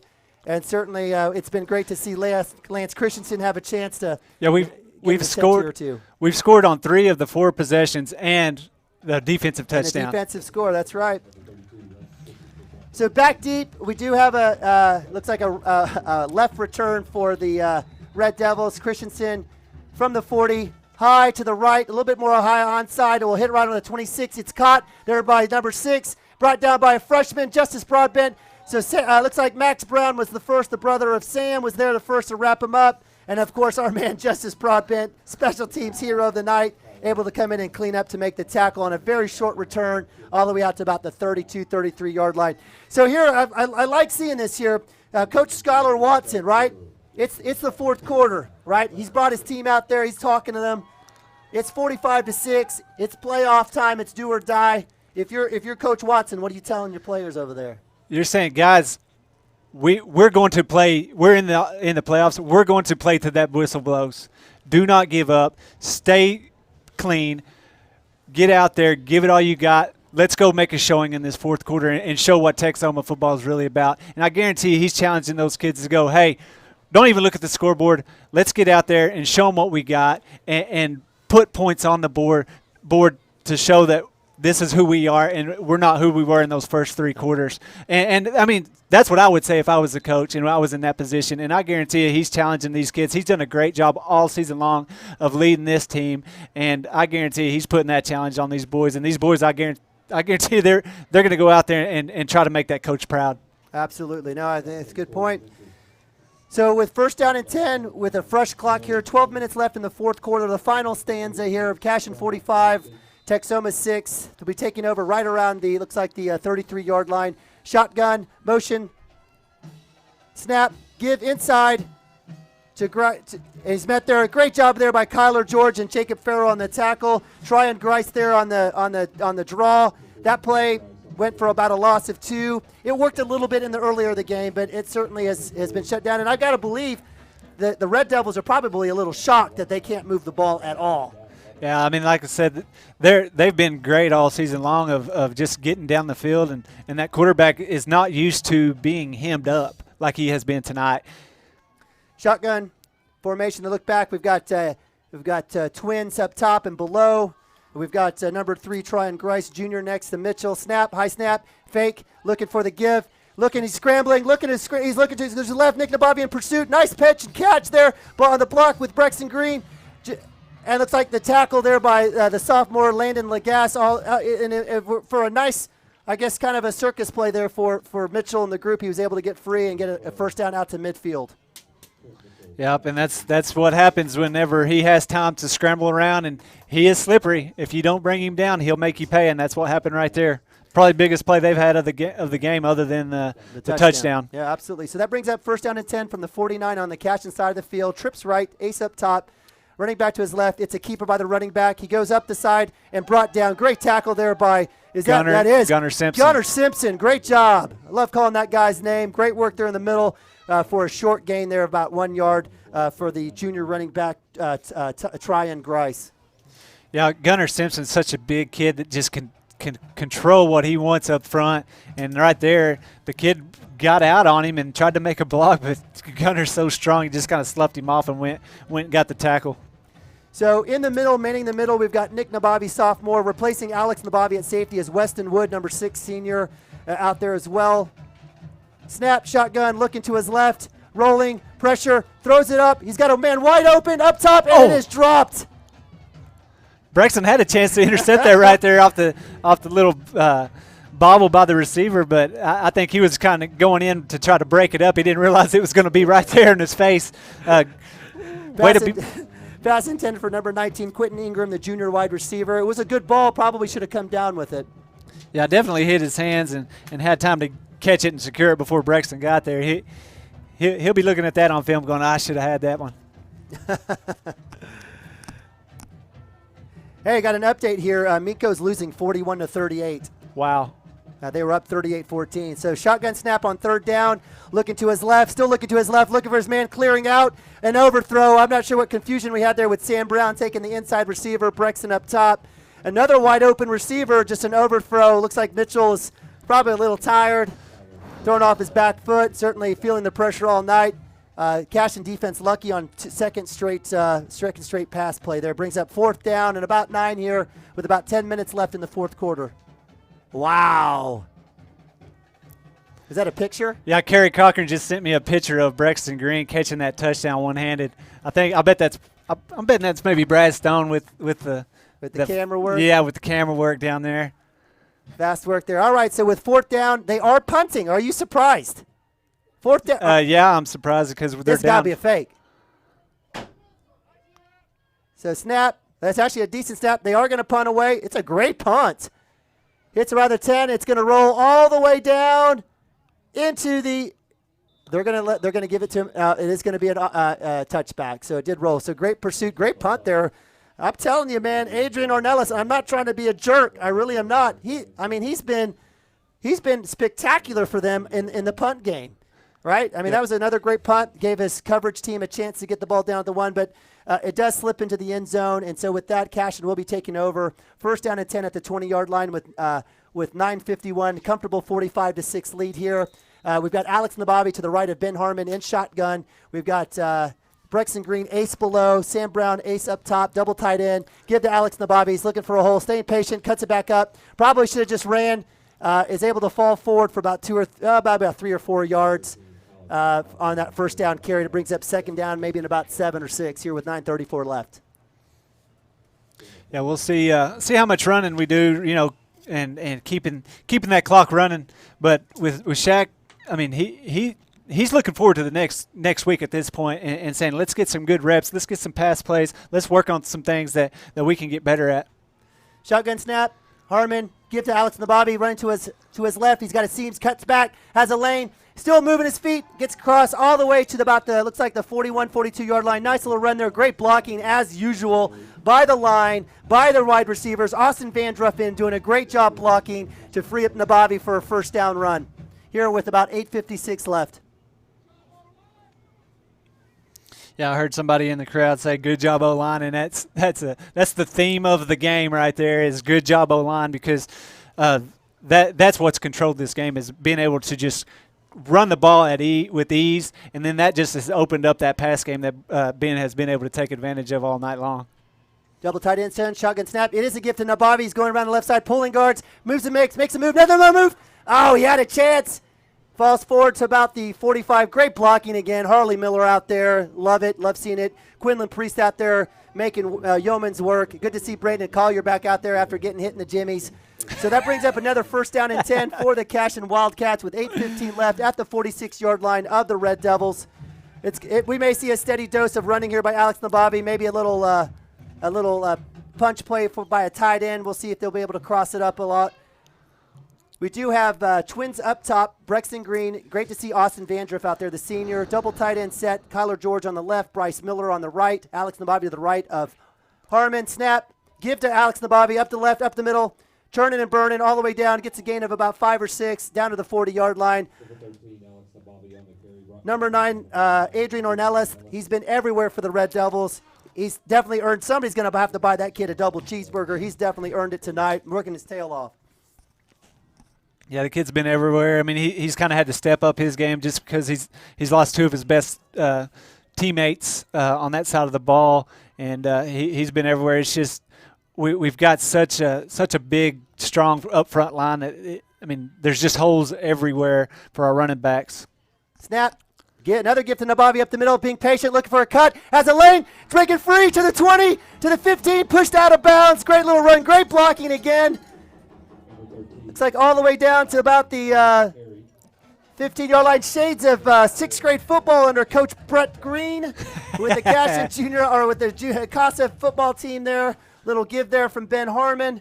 Brings up first down and 10 with 7 minutes left at the 15-yard line running clock. I can't imagine another give to Nabavi, but we'll see what happens here. Maybe a little shot to Austin Vandrup. Ace up top, maybe a little corner route or fade route. Let's see what happens here. We got Brexton Green down below. Double tight end set. Kyler George to the right. Bryce Miller to the Kyler George to the left. Bryce Miller to the right. Snap. Another give to Nabavi. Looking, staying patient. Breaking free. Working. And goes down. And we have a penalty. So it was a short run for about 2 or 3 by Nabavi, and it looks like it will be coming back based on a hold.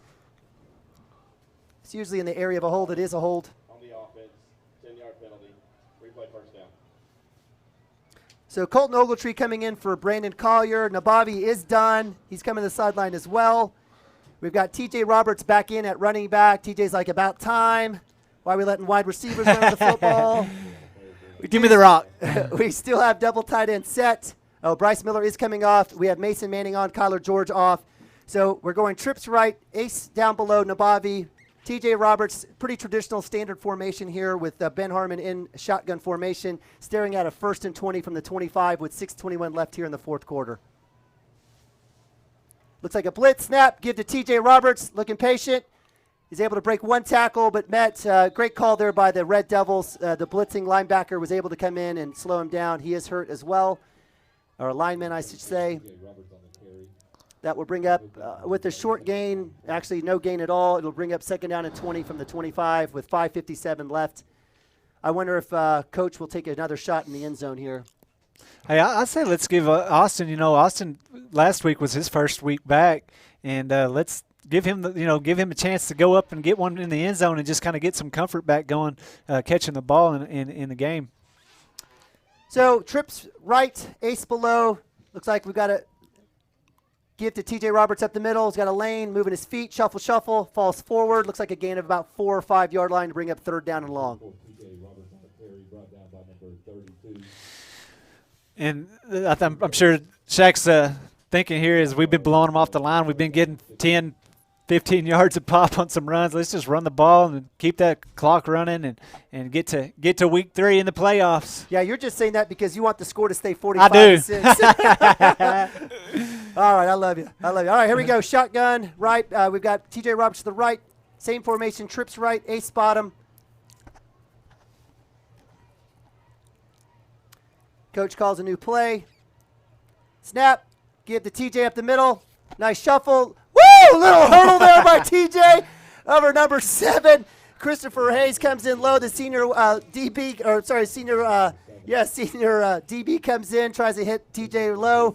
He goes high, clears a hurdle, gets another 2 or 3 yards. It brings up 4th down and looks like about 8 here from, I'm guessing right around the 12, 13, 14-yard line. So we've got trips right. We've got tight end Kyler George in, TJ Roberts to the left of Ben Harmon in shotgun. Wide side of the field to the right. I'm gonna guess a double move over here to the right. I've got to believe some sort of pass play, but we'll see what happens. Shotgun, snap, fake, give. Oh, it's tipped behind out. Was that ball tipped? No, I think it was just the throw behind Alex. But the thing is, I think if it was going to be on the money, that safety was coming over there and could have picked that off. But so that even if it would have been a pick off, that was Harmon protecting his wide receiver. Yeah, too, he didn't want to get him blown up, so he did that on purpose. So Shackelford, we got to give him a hug. Trying to work the senior Nabavi on that last drive. Gave him some totes with the rock. Try to hit him with that last pass in the post. But it is a turnover and down. That may be our 3rd or 4th turnover and downs of the game. But with 3:50 left, Timeout. Texhoma takes their first timeout of the second half. So with 3:49 left, it is your Cashion Wildcats, #1 ranked District A3 champions here in the second round of the playoffs, sitting at 45. And your Red Devils from Texhoma at 6. Certainly maybe their last ditch effort by the Red Devils to get on the board. Yeah, I'm going to try to look up some of the other scores. We play either Gore or Barnsdall. Yeah, so Mangan's beating Dibble right now, and it's still 0-0 Pawhuska Stroud. Wow. You would think that was going to be an offensive shootout, right? Is that right? 0-0? It looks like Barnsdall is beating Gore 29-20, so we might be traveling up to Barnsdall here next week. Thomas Fay Custer has taken the lead over Minko 47-38. They were down quite a bit. Oh, no, there's the Stroud-Pawhuska score. Yeah. It is 34-26. So I was like, there's no way that's right. So that is a bit of a surprise there in terms of Pawhuska. But Stroud has been great all season long, has had a great offense. And so just to take a look, we have a slew of subs coming in. We've got freshman Camden Maroney at linebacker, Max Brown at safety, number 15, Jake Branson, number 22, out at right outside linebacker. Snap, option left. It's a pitch out to number 9. Jake Branson out there. He's blocked. That's a block in the back. They're not going to call it. That's okay. He's met by Weston Wood and a bunch of other Cashion defenders. Great play there. I see Steele Mason out there, a senior out there doing great work, as well as number 44, Gunnar. Is that Gunnar Archer? Sure is. Gunnar Archer, the sophomore, out there running and making plays at linebacker. So let's see if if the younger guys are able to hold them back and keep the Red Devils out of the end zone here with 3:10 left in the fourth quarter. Yeah, I mean, we've talked about it in some of the other games earlier in the season, these young guys getting in and just getting some great experience. Now they're getting great playoff experience. You know, it's going to pay off for them coming up, when they become starters and later in their careers. So great individual effort, great play there. They missed a hold. That's okay. It was on my kid, but that's all right. We'll go back and take a look at that. But nonetheless, great run there by number 3. Tryon Grice has been working his tail off all night. He's wearing half of Maxon Field on his jersey. He's been everywhere, poor kid. Kudos to the kid. He's just a warrior out there doing everything he can for his teammates here at junior. So that brings up first down and 10. 2:24 left here. Let's see if the young guys can hold them back and not let them score. We've got twins up top, down below. We've got Tryon Grice in pistol formation. The handoff to him up the middle. Nick Nabavi in pursuit, not fast enough. Weston Wood there with the tackle. Jake Branson as well. And looks like Landon Lagasse, the sophomore, corners there to make a tackle, but it's still it's not fast enough. As the Red Devils are able to get another first down to move it into Cashion territory around the 48-yard line with 1:55 left in the game. Yeah, talking about some of these other games, Rejoice Christian is just hammering Wewoka 62-12. Goodness. There was a lot of talk about Wewoka maybe upsetting Rejoice, and Rejoice has just said, nope, we are dominant, and they're going to be a tough out for anybody. Oh, so Mitchell with a rollout to the right hits, looks like hits number 6, Kyler Quintana, and he's met there by Gavin Fippen and the freshman 15, Max Brown, the third of the 4 Brown boys out here. We've seen Seth. We've seen Sam out here at corner and wide receiver and sometimes running back, and now the freshman Brown is able to make and get in the books with a great little tackle there. Great form tackle. On first down. So that brings up second down and about 5 with 1 minute left here at the 44. Mitchell in shotgun. Snap, give, handoff to the running back. Nick Nabavi in pursuit, takes a terrible angle. Lagasse out there to save up the mess. A nice tackle there by Lagasse to come off the block. It is enough for another first down for Tryon Grice, who's basically doubling up the Red Devil offensive performance in this drive right here for the entire game.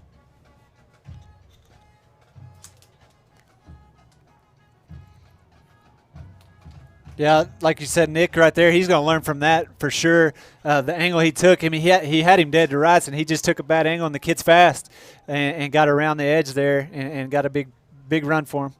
Snap, fake, back to pass, looking deep across the middle, plenty of time, crossing right across the middle. It is caught. That's nice ball play game. there. Plenty of time. Nice catch there by number 6, Kyler Quintana. Coverage there looked like it was that Max Brown in coverage? Or no, that was Weston Wood. And that is the ball game there. So that will end the game as your number 1 ranked Cashion Wildcats remain undefeated on the season, 11-0. Second round winners shake the jinx of the second round loss, able to move on to the third round where they most likely will be seeing Barnsdall. Great job by the Cashion defense all night, holding a high-powered Red Devils offense to 6 points and minimal yards. And kudos to the offense and Shaq mixing and sharing the ball all around to get scores from all over the place. What a game, partner. Yeah, I mean, I'm ready to see the stat sheet because, I mean, we know Brexton had a huge game, but you got to think, like, Alex had a huge game running the ball. TJ had lots of carries, some good screen passes. I mean, they, like you said, they just completely was dominated the game from start to finish and kind of did what they wanted the whole time. So great job by our offense, and the best of everything was our defense just completely dominated and did not let them do anything other than the one long pass play in the first half. Hey, partner, before you say this, can you tell this means something to this team? Yes, sir. Can you tell they have been waiting 365 days for this victory? And the poor Red Devils from Texhoma had to be a part of this in the second round. God bless those fellas that have to be here for this second round game, because this was going to happen today for the Cashion Wildcats. Oh, definitely. I mean, talking to Coach Cochran this morning early, he was just like, we got to get this monkey off our back. You know, these boys are ready. They're he said they kind of had some tension because they haven't been past this round of playoffs in the last 3 years. These seniors haven't been past the second round, you know, and so to do this and get past it, yes, it means a lot to these boys, these seniors, and they, you know, the farthest they've been in the playoffs, and they're ready to roll. Absolutely. So thumbs up by all the fans, by Keith White and Coach Clayton Harmon. I'm going to take a moment here to go downstairs and give my boys a hug. I'm super proud. We're gonna go to timeout. We're gonna have Lane come in and run through some amazing stats here for a second round game. Kudos to the Red Devils traveling 4 hours to come up here. They gave it their best. They gave their best effort. Certainly proud of them. Best of luck into basketball season for them. But it's our Cashion Wildcats with a 45-6 victory here on Maxon Field. We won't return here to Maxon Field this year. It's been a great run here so far. And, partner, it's going to be fun, hopefully following the team to Barnsdall and then beyond, hopefully the road to Watland as we continue to follow this team. So on behalf of me, Nima, thank you guys so much for tuning in, watching, following, from my mother-in-law in Rhode Island as well. She's up there watching Barbara Hammonds. We had family, Bricks and Green's family in South Korea, from Texas, everywhere. Thank you guys so much for joining. We are blessed to be here to broadcast this to you. So on behalf of me, God bless. Have a great week. We'll see you next Friday, and we'll send it over to my man Chris and Lane as we close down the game. Yeah, we'll cut to break real quick, get Lane set up, and then we'll be right back. I haven't got any.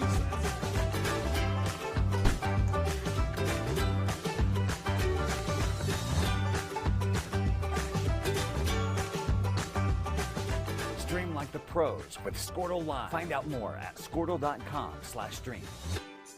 Score that perfect design at Touchdown Graphics just north of the curve in Pond Creek. They offer screen printing and embroidery on t-shirts, shorts, hoodies, and more. Show your spirit for your school, team, club, or special event with a custom design from Touchdown Graphics. Call 580-532-4579 or see them online at touchdowngraphics.com. Touchdown Graphics. It's good. At Maples Nixon Diesel Horse, we've helped a lot of people, and our goal was to treat each and every person like a friend. And we're back here with Lane. We got a few of the stats we just kind of want to go over and talk about kind of what. First off, let's just kind of talk about what'd you see tonight, Lane? We're just men amongst boys the last 3 or 4 games. Golly, we're just so good up front. You know, you could see that second quarter. By the second quarter, Texhoma wasn't any of what we were serving them. You know, the stats are a little bit misleading, even though we outgained them. What was it, 519 to 183? That 183 yards, they were down. They had 106 yards when we put our second string in. So they gained that 70 yards that last, 2 possessions. And one of them was the one play 50-yard pass. One was a 49-yard touchdown pass. Yeah. That the kid got behind. We're just so good up front, and there's just so many people that step up every week. So many different kids step up every week. You get kids like Nick Nabavi step up and intercept a pass and run it in. Justice Broadbent had a really good defensive effort out there. You look at Caden Harrell. Caden Harrell, we've talked about this 100 times. He just jumps off the screen at you. He is so good in so many areas. He's such a working kid in the weight room too. Braxton Green showed up big tonight. That catch in the end zone was unbelievable. Yes, I mean just the picture we saw, and I'm sure if everybody wants to see it, it'll be in the Guthrie leader. I think it was Parker Burnett that snapped that picture, and I'm sure he's going to feature it because it was a go-up man catch with one hand and come down in the end zone with feet in bounds. You know, there at one time, I think that Texhoma had 130 to 140 yards in penalties with 106 total yards. So they had more yards in penalties than they had yards. And you look at our defense, and when we tackle, we gang tackle. I mean, you especially the second quarter on. When they ran the ball, there was 6 kids on in every tackle. Yeah, half of our defense is on the tackle. And that's what Texhoma's kind of fed off that all year long of one guy getting to the quarterback making somebody miss and then making a big play downfield. Tonight, it's one guy got to him. He might have got away from one guy, but then he had 3 other guys in his face. And that's what you watched film on Texhoma this week as well as I did. He was so slippery. Yep. And he made a lot of kids miss, and I thought that he might be a problem before the game started. But, man, he never got outside. He never made really anybody miss on anything. And when he did get outside, and that's what I was telling Nima, is you got to give it up to our secondary. They hung with those kids and never really gave him there was a few times the kids kind of slipped away and he had somebody to throw to, but for the most part, there was nowhere for him to go with the ball. And really, he couldn't throw the ball. Right, I mean, he couldn't throw with any accuracy because there was people right on his heels and if not taking him down. Right. We had so many kids that ran the ball tonight. You look at T.J. Roberts. He had 76 yards. Caden Harrell had 74. Ben Harmon had 26. Nabavi had 9 carries for 144 yards. Braxton Green had 4 carries for 90 yards. I mean, we just had so many kids, and you get on a sloppy field like this, and we run the ball. That's another thing that we do so well is you can stop us at the run. We're going to throw the ball. But whenever it comes down to it, we're going to line up and we're going to manhandle you. Yeah, and give it up to those, like you said, Caden, TJ, Ben, Alex, and Braxton running the ball and getting the yards. But I think me and you could have been in that backfield tonight and gained 10, 15 yards of carry. That number 3 for Texhoma, their running back, if you watch the game, if you're watching the game on film, by the third quarter, he was close to dying. I mean, he had his hands on his knees, and he was not wanting any more of it.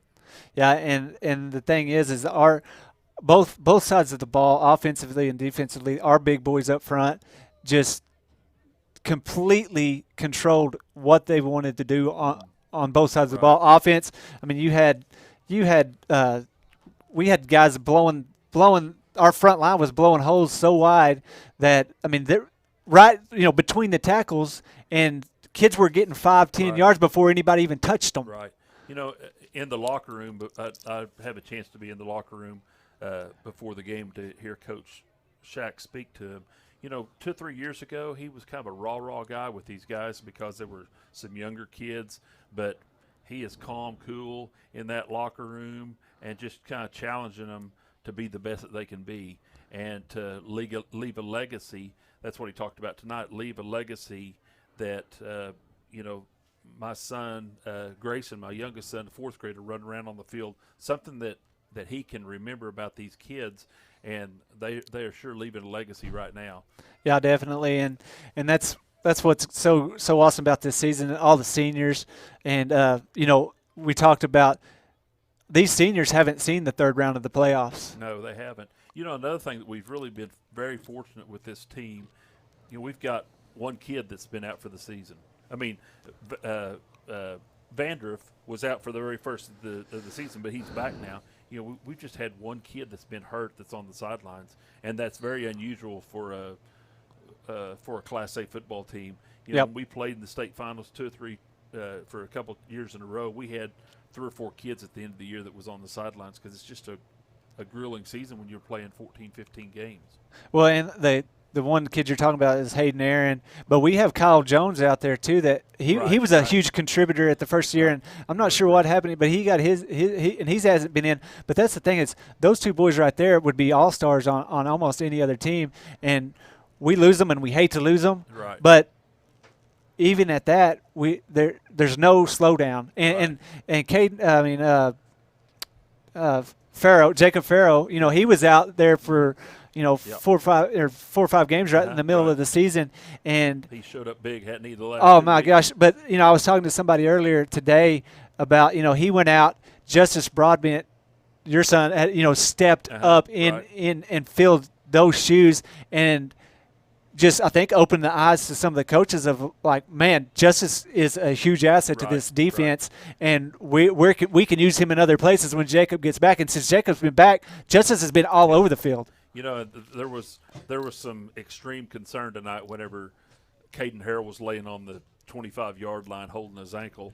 It looked like that maybe that kid had hurt him and that he was going to be done. But he was walking the sidelines by the end of the game, so that's a great sign. Yeah, I think I owe Nima a steak dinner because I saw Caden trotting back up here like he was ready to get in the game, and Nima's like, we won't see him back in the game. And I was like, man, he looks like he's a determined kid to get back. I'm sure he wanted to, but Shaq's probably like, we got this. You rest up for next week. I mean, there was some pretty bad blood between these teams. You could see it on in the stands tonight how Texhoma and Cashion really didn't like each other. I think both teams were probably mouthing back and forth to each other. Yeah, and that you saw it early, but you really got to start seeing some of the trash talk when that game kind of almost got out of hand. I'm telling you, Ryan Baker is the dude's a massive kid. He just is not blockable. The last 3 or 4 games, I mean, he played well the first of the season, but man, I'm telling you, he has just played so well the last 3 or 4 games where they're just not. They can't hardly get a hand on him. Yeah, and the thing is, like he only had, I think, 1 tackle tonight, but I mean, he lived in the backfield. He lived in the backfield, and that opens up. That's why Justice and Jacob Farrell and all them boys led the team in tackling, is because the boys up front are just living in the backfield, and then that gives those our linebackers and our safeties and everybody else just room to come up and just make a tackle. That second quarter when Sam Brown run up on that receiver and hurt him. Whew.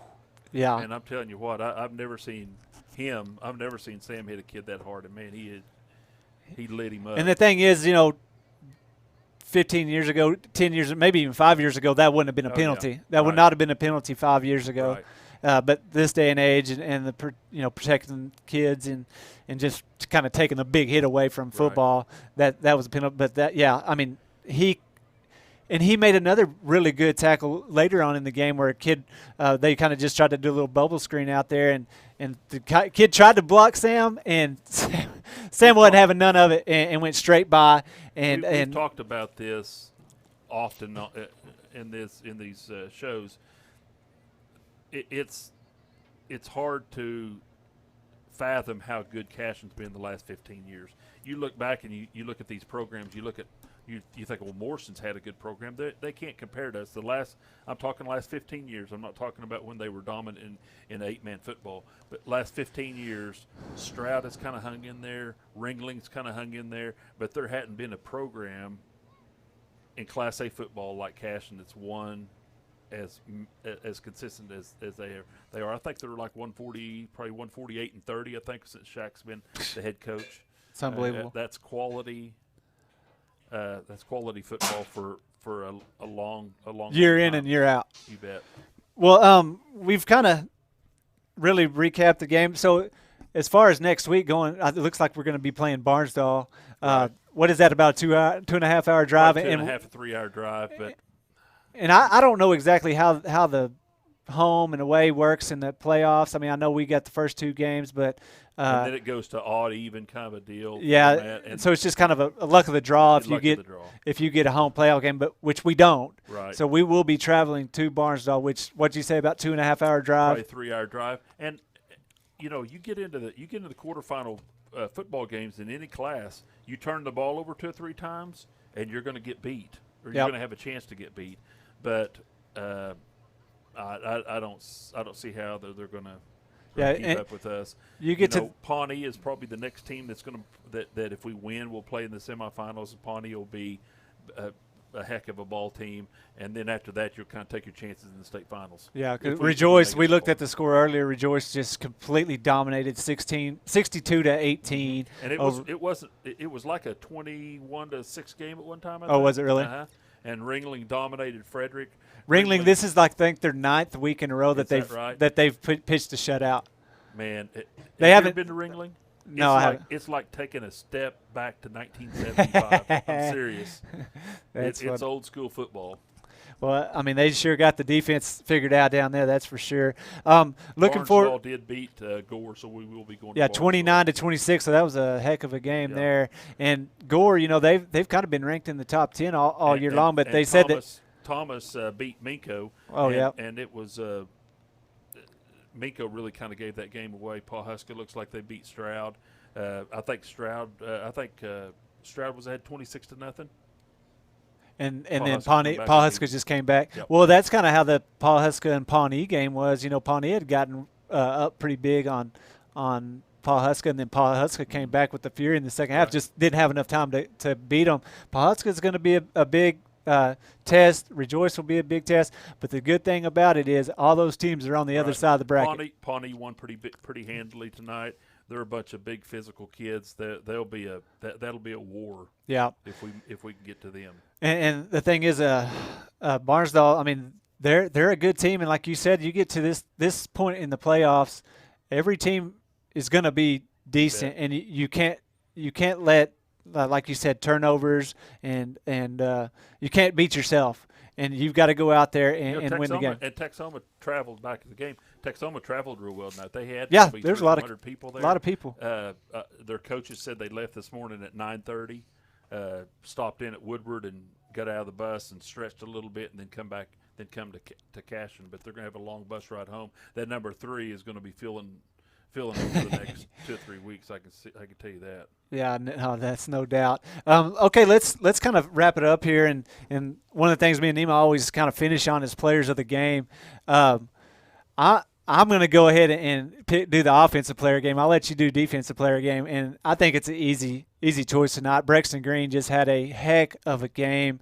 I mean, we had some other guys. I mean, that's the thing is we spread the ball around to so many people tonight, but Brexton just with the touchdowns, he had the big catch in the end zone, made huge plays. Definitely want to give it up to those big boys up front that made it all possible. Right. But I'm going to go ahead and say Brexton. Well, Brexton is the player of the game on offense. I don't know if they get a cash award or anything, but the defensive players of the game, I'd give it to two of them. I'd give it to Justice Broadbent. He played really well tonight. He was in on a lot of special teams tackles. Yes. And I'll give it to the next one to Nick Nabavi. Yeah, for coming in. We called him in the press box.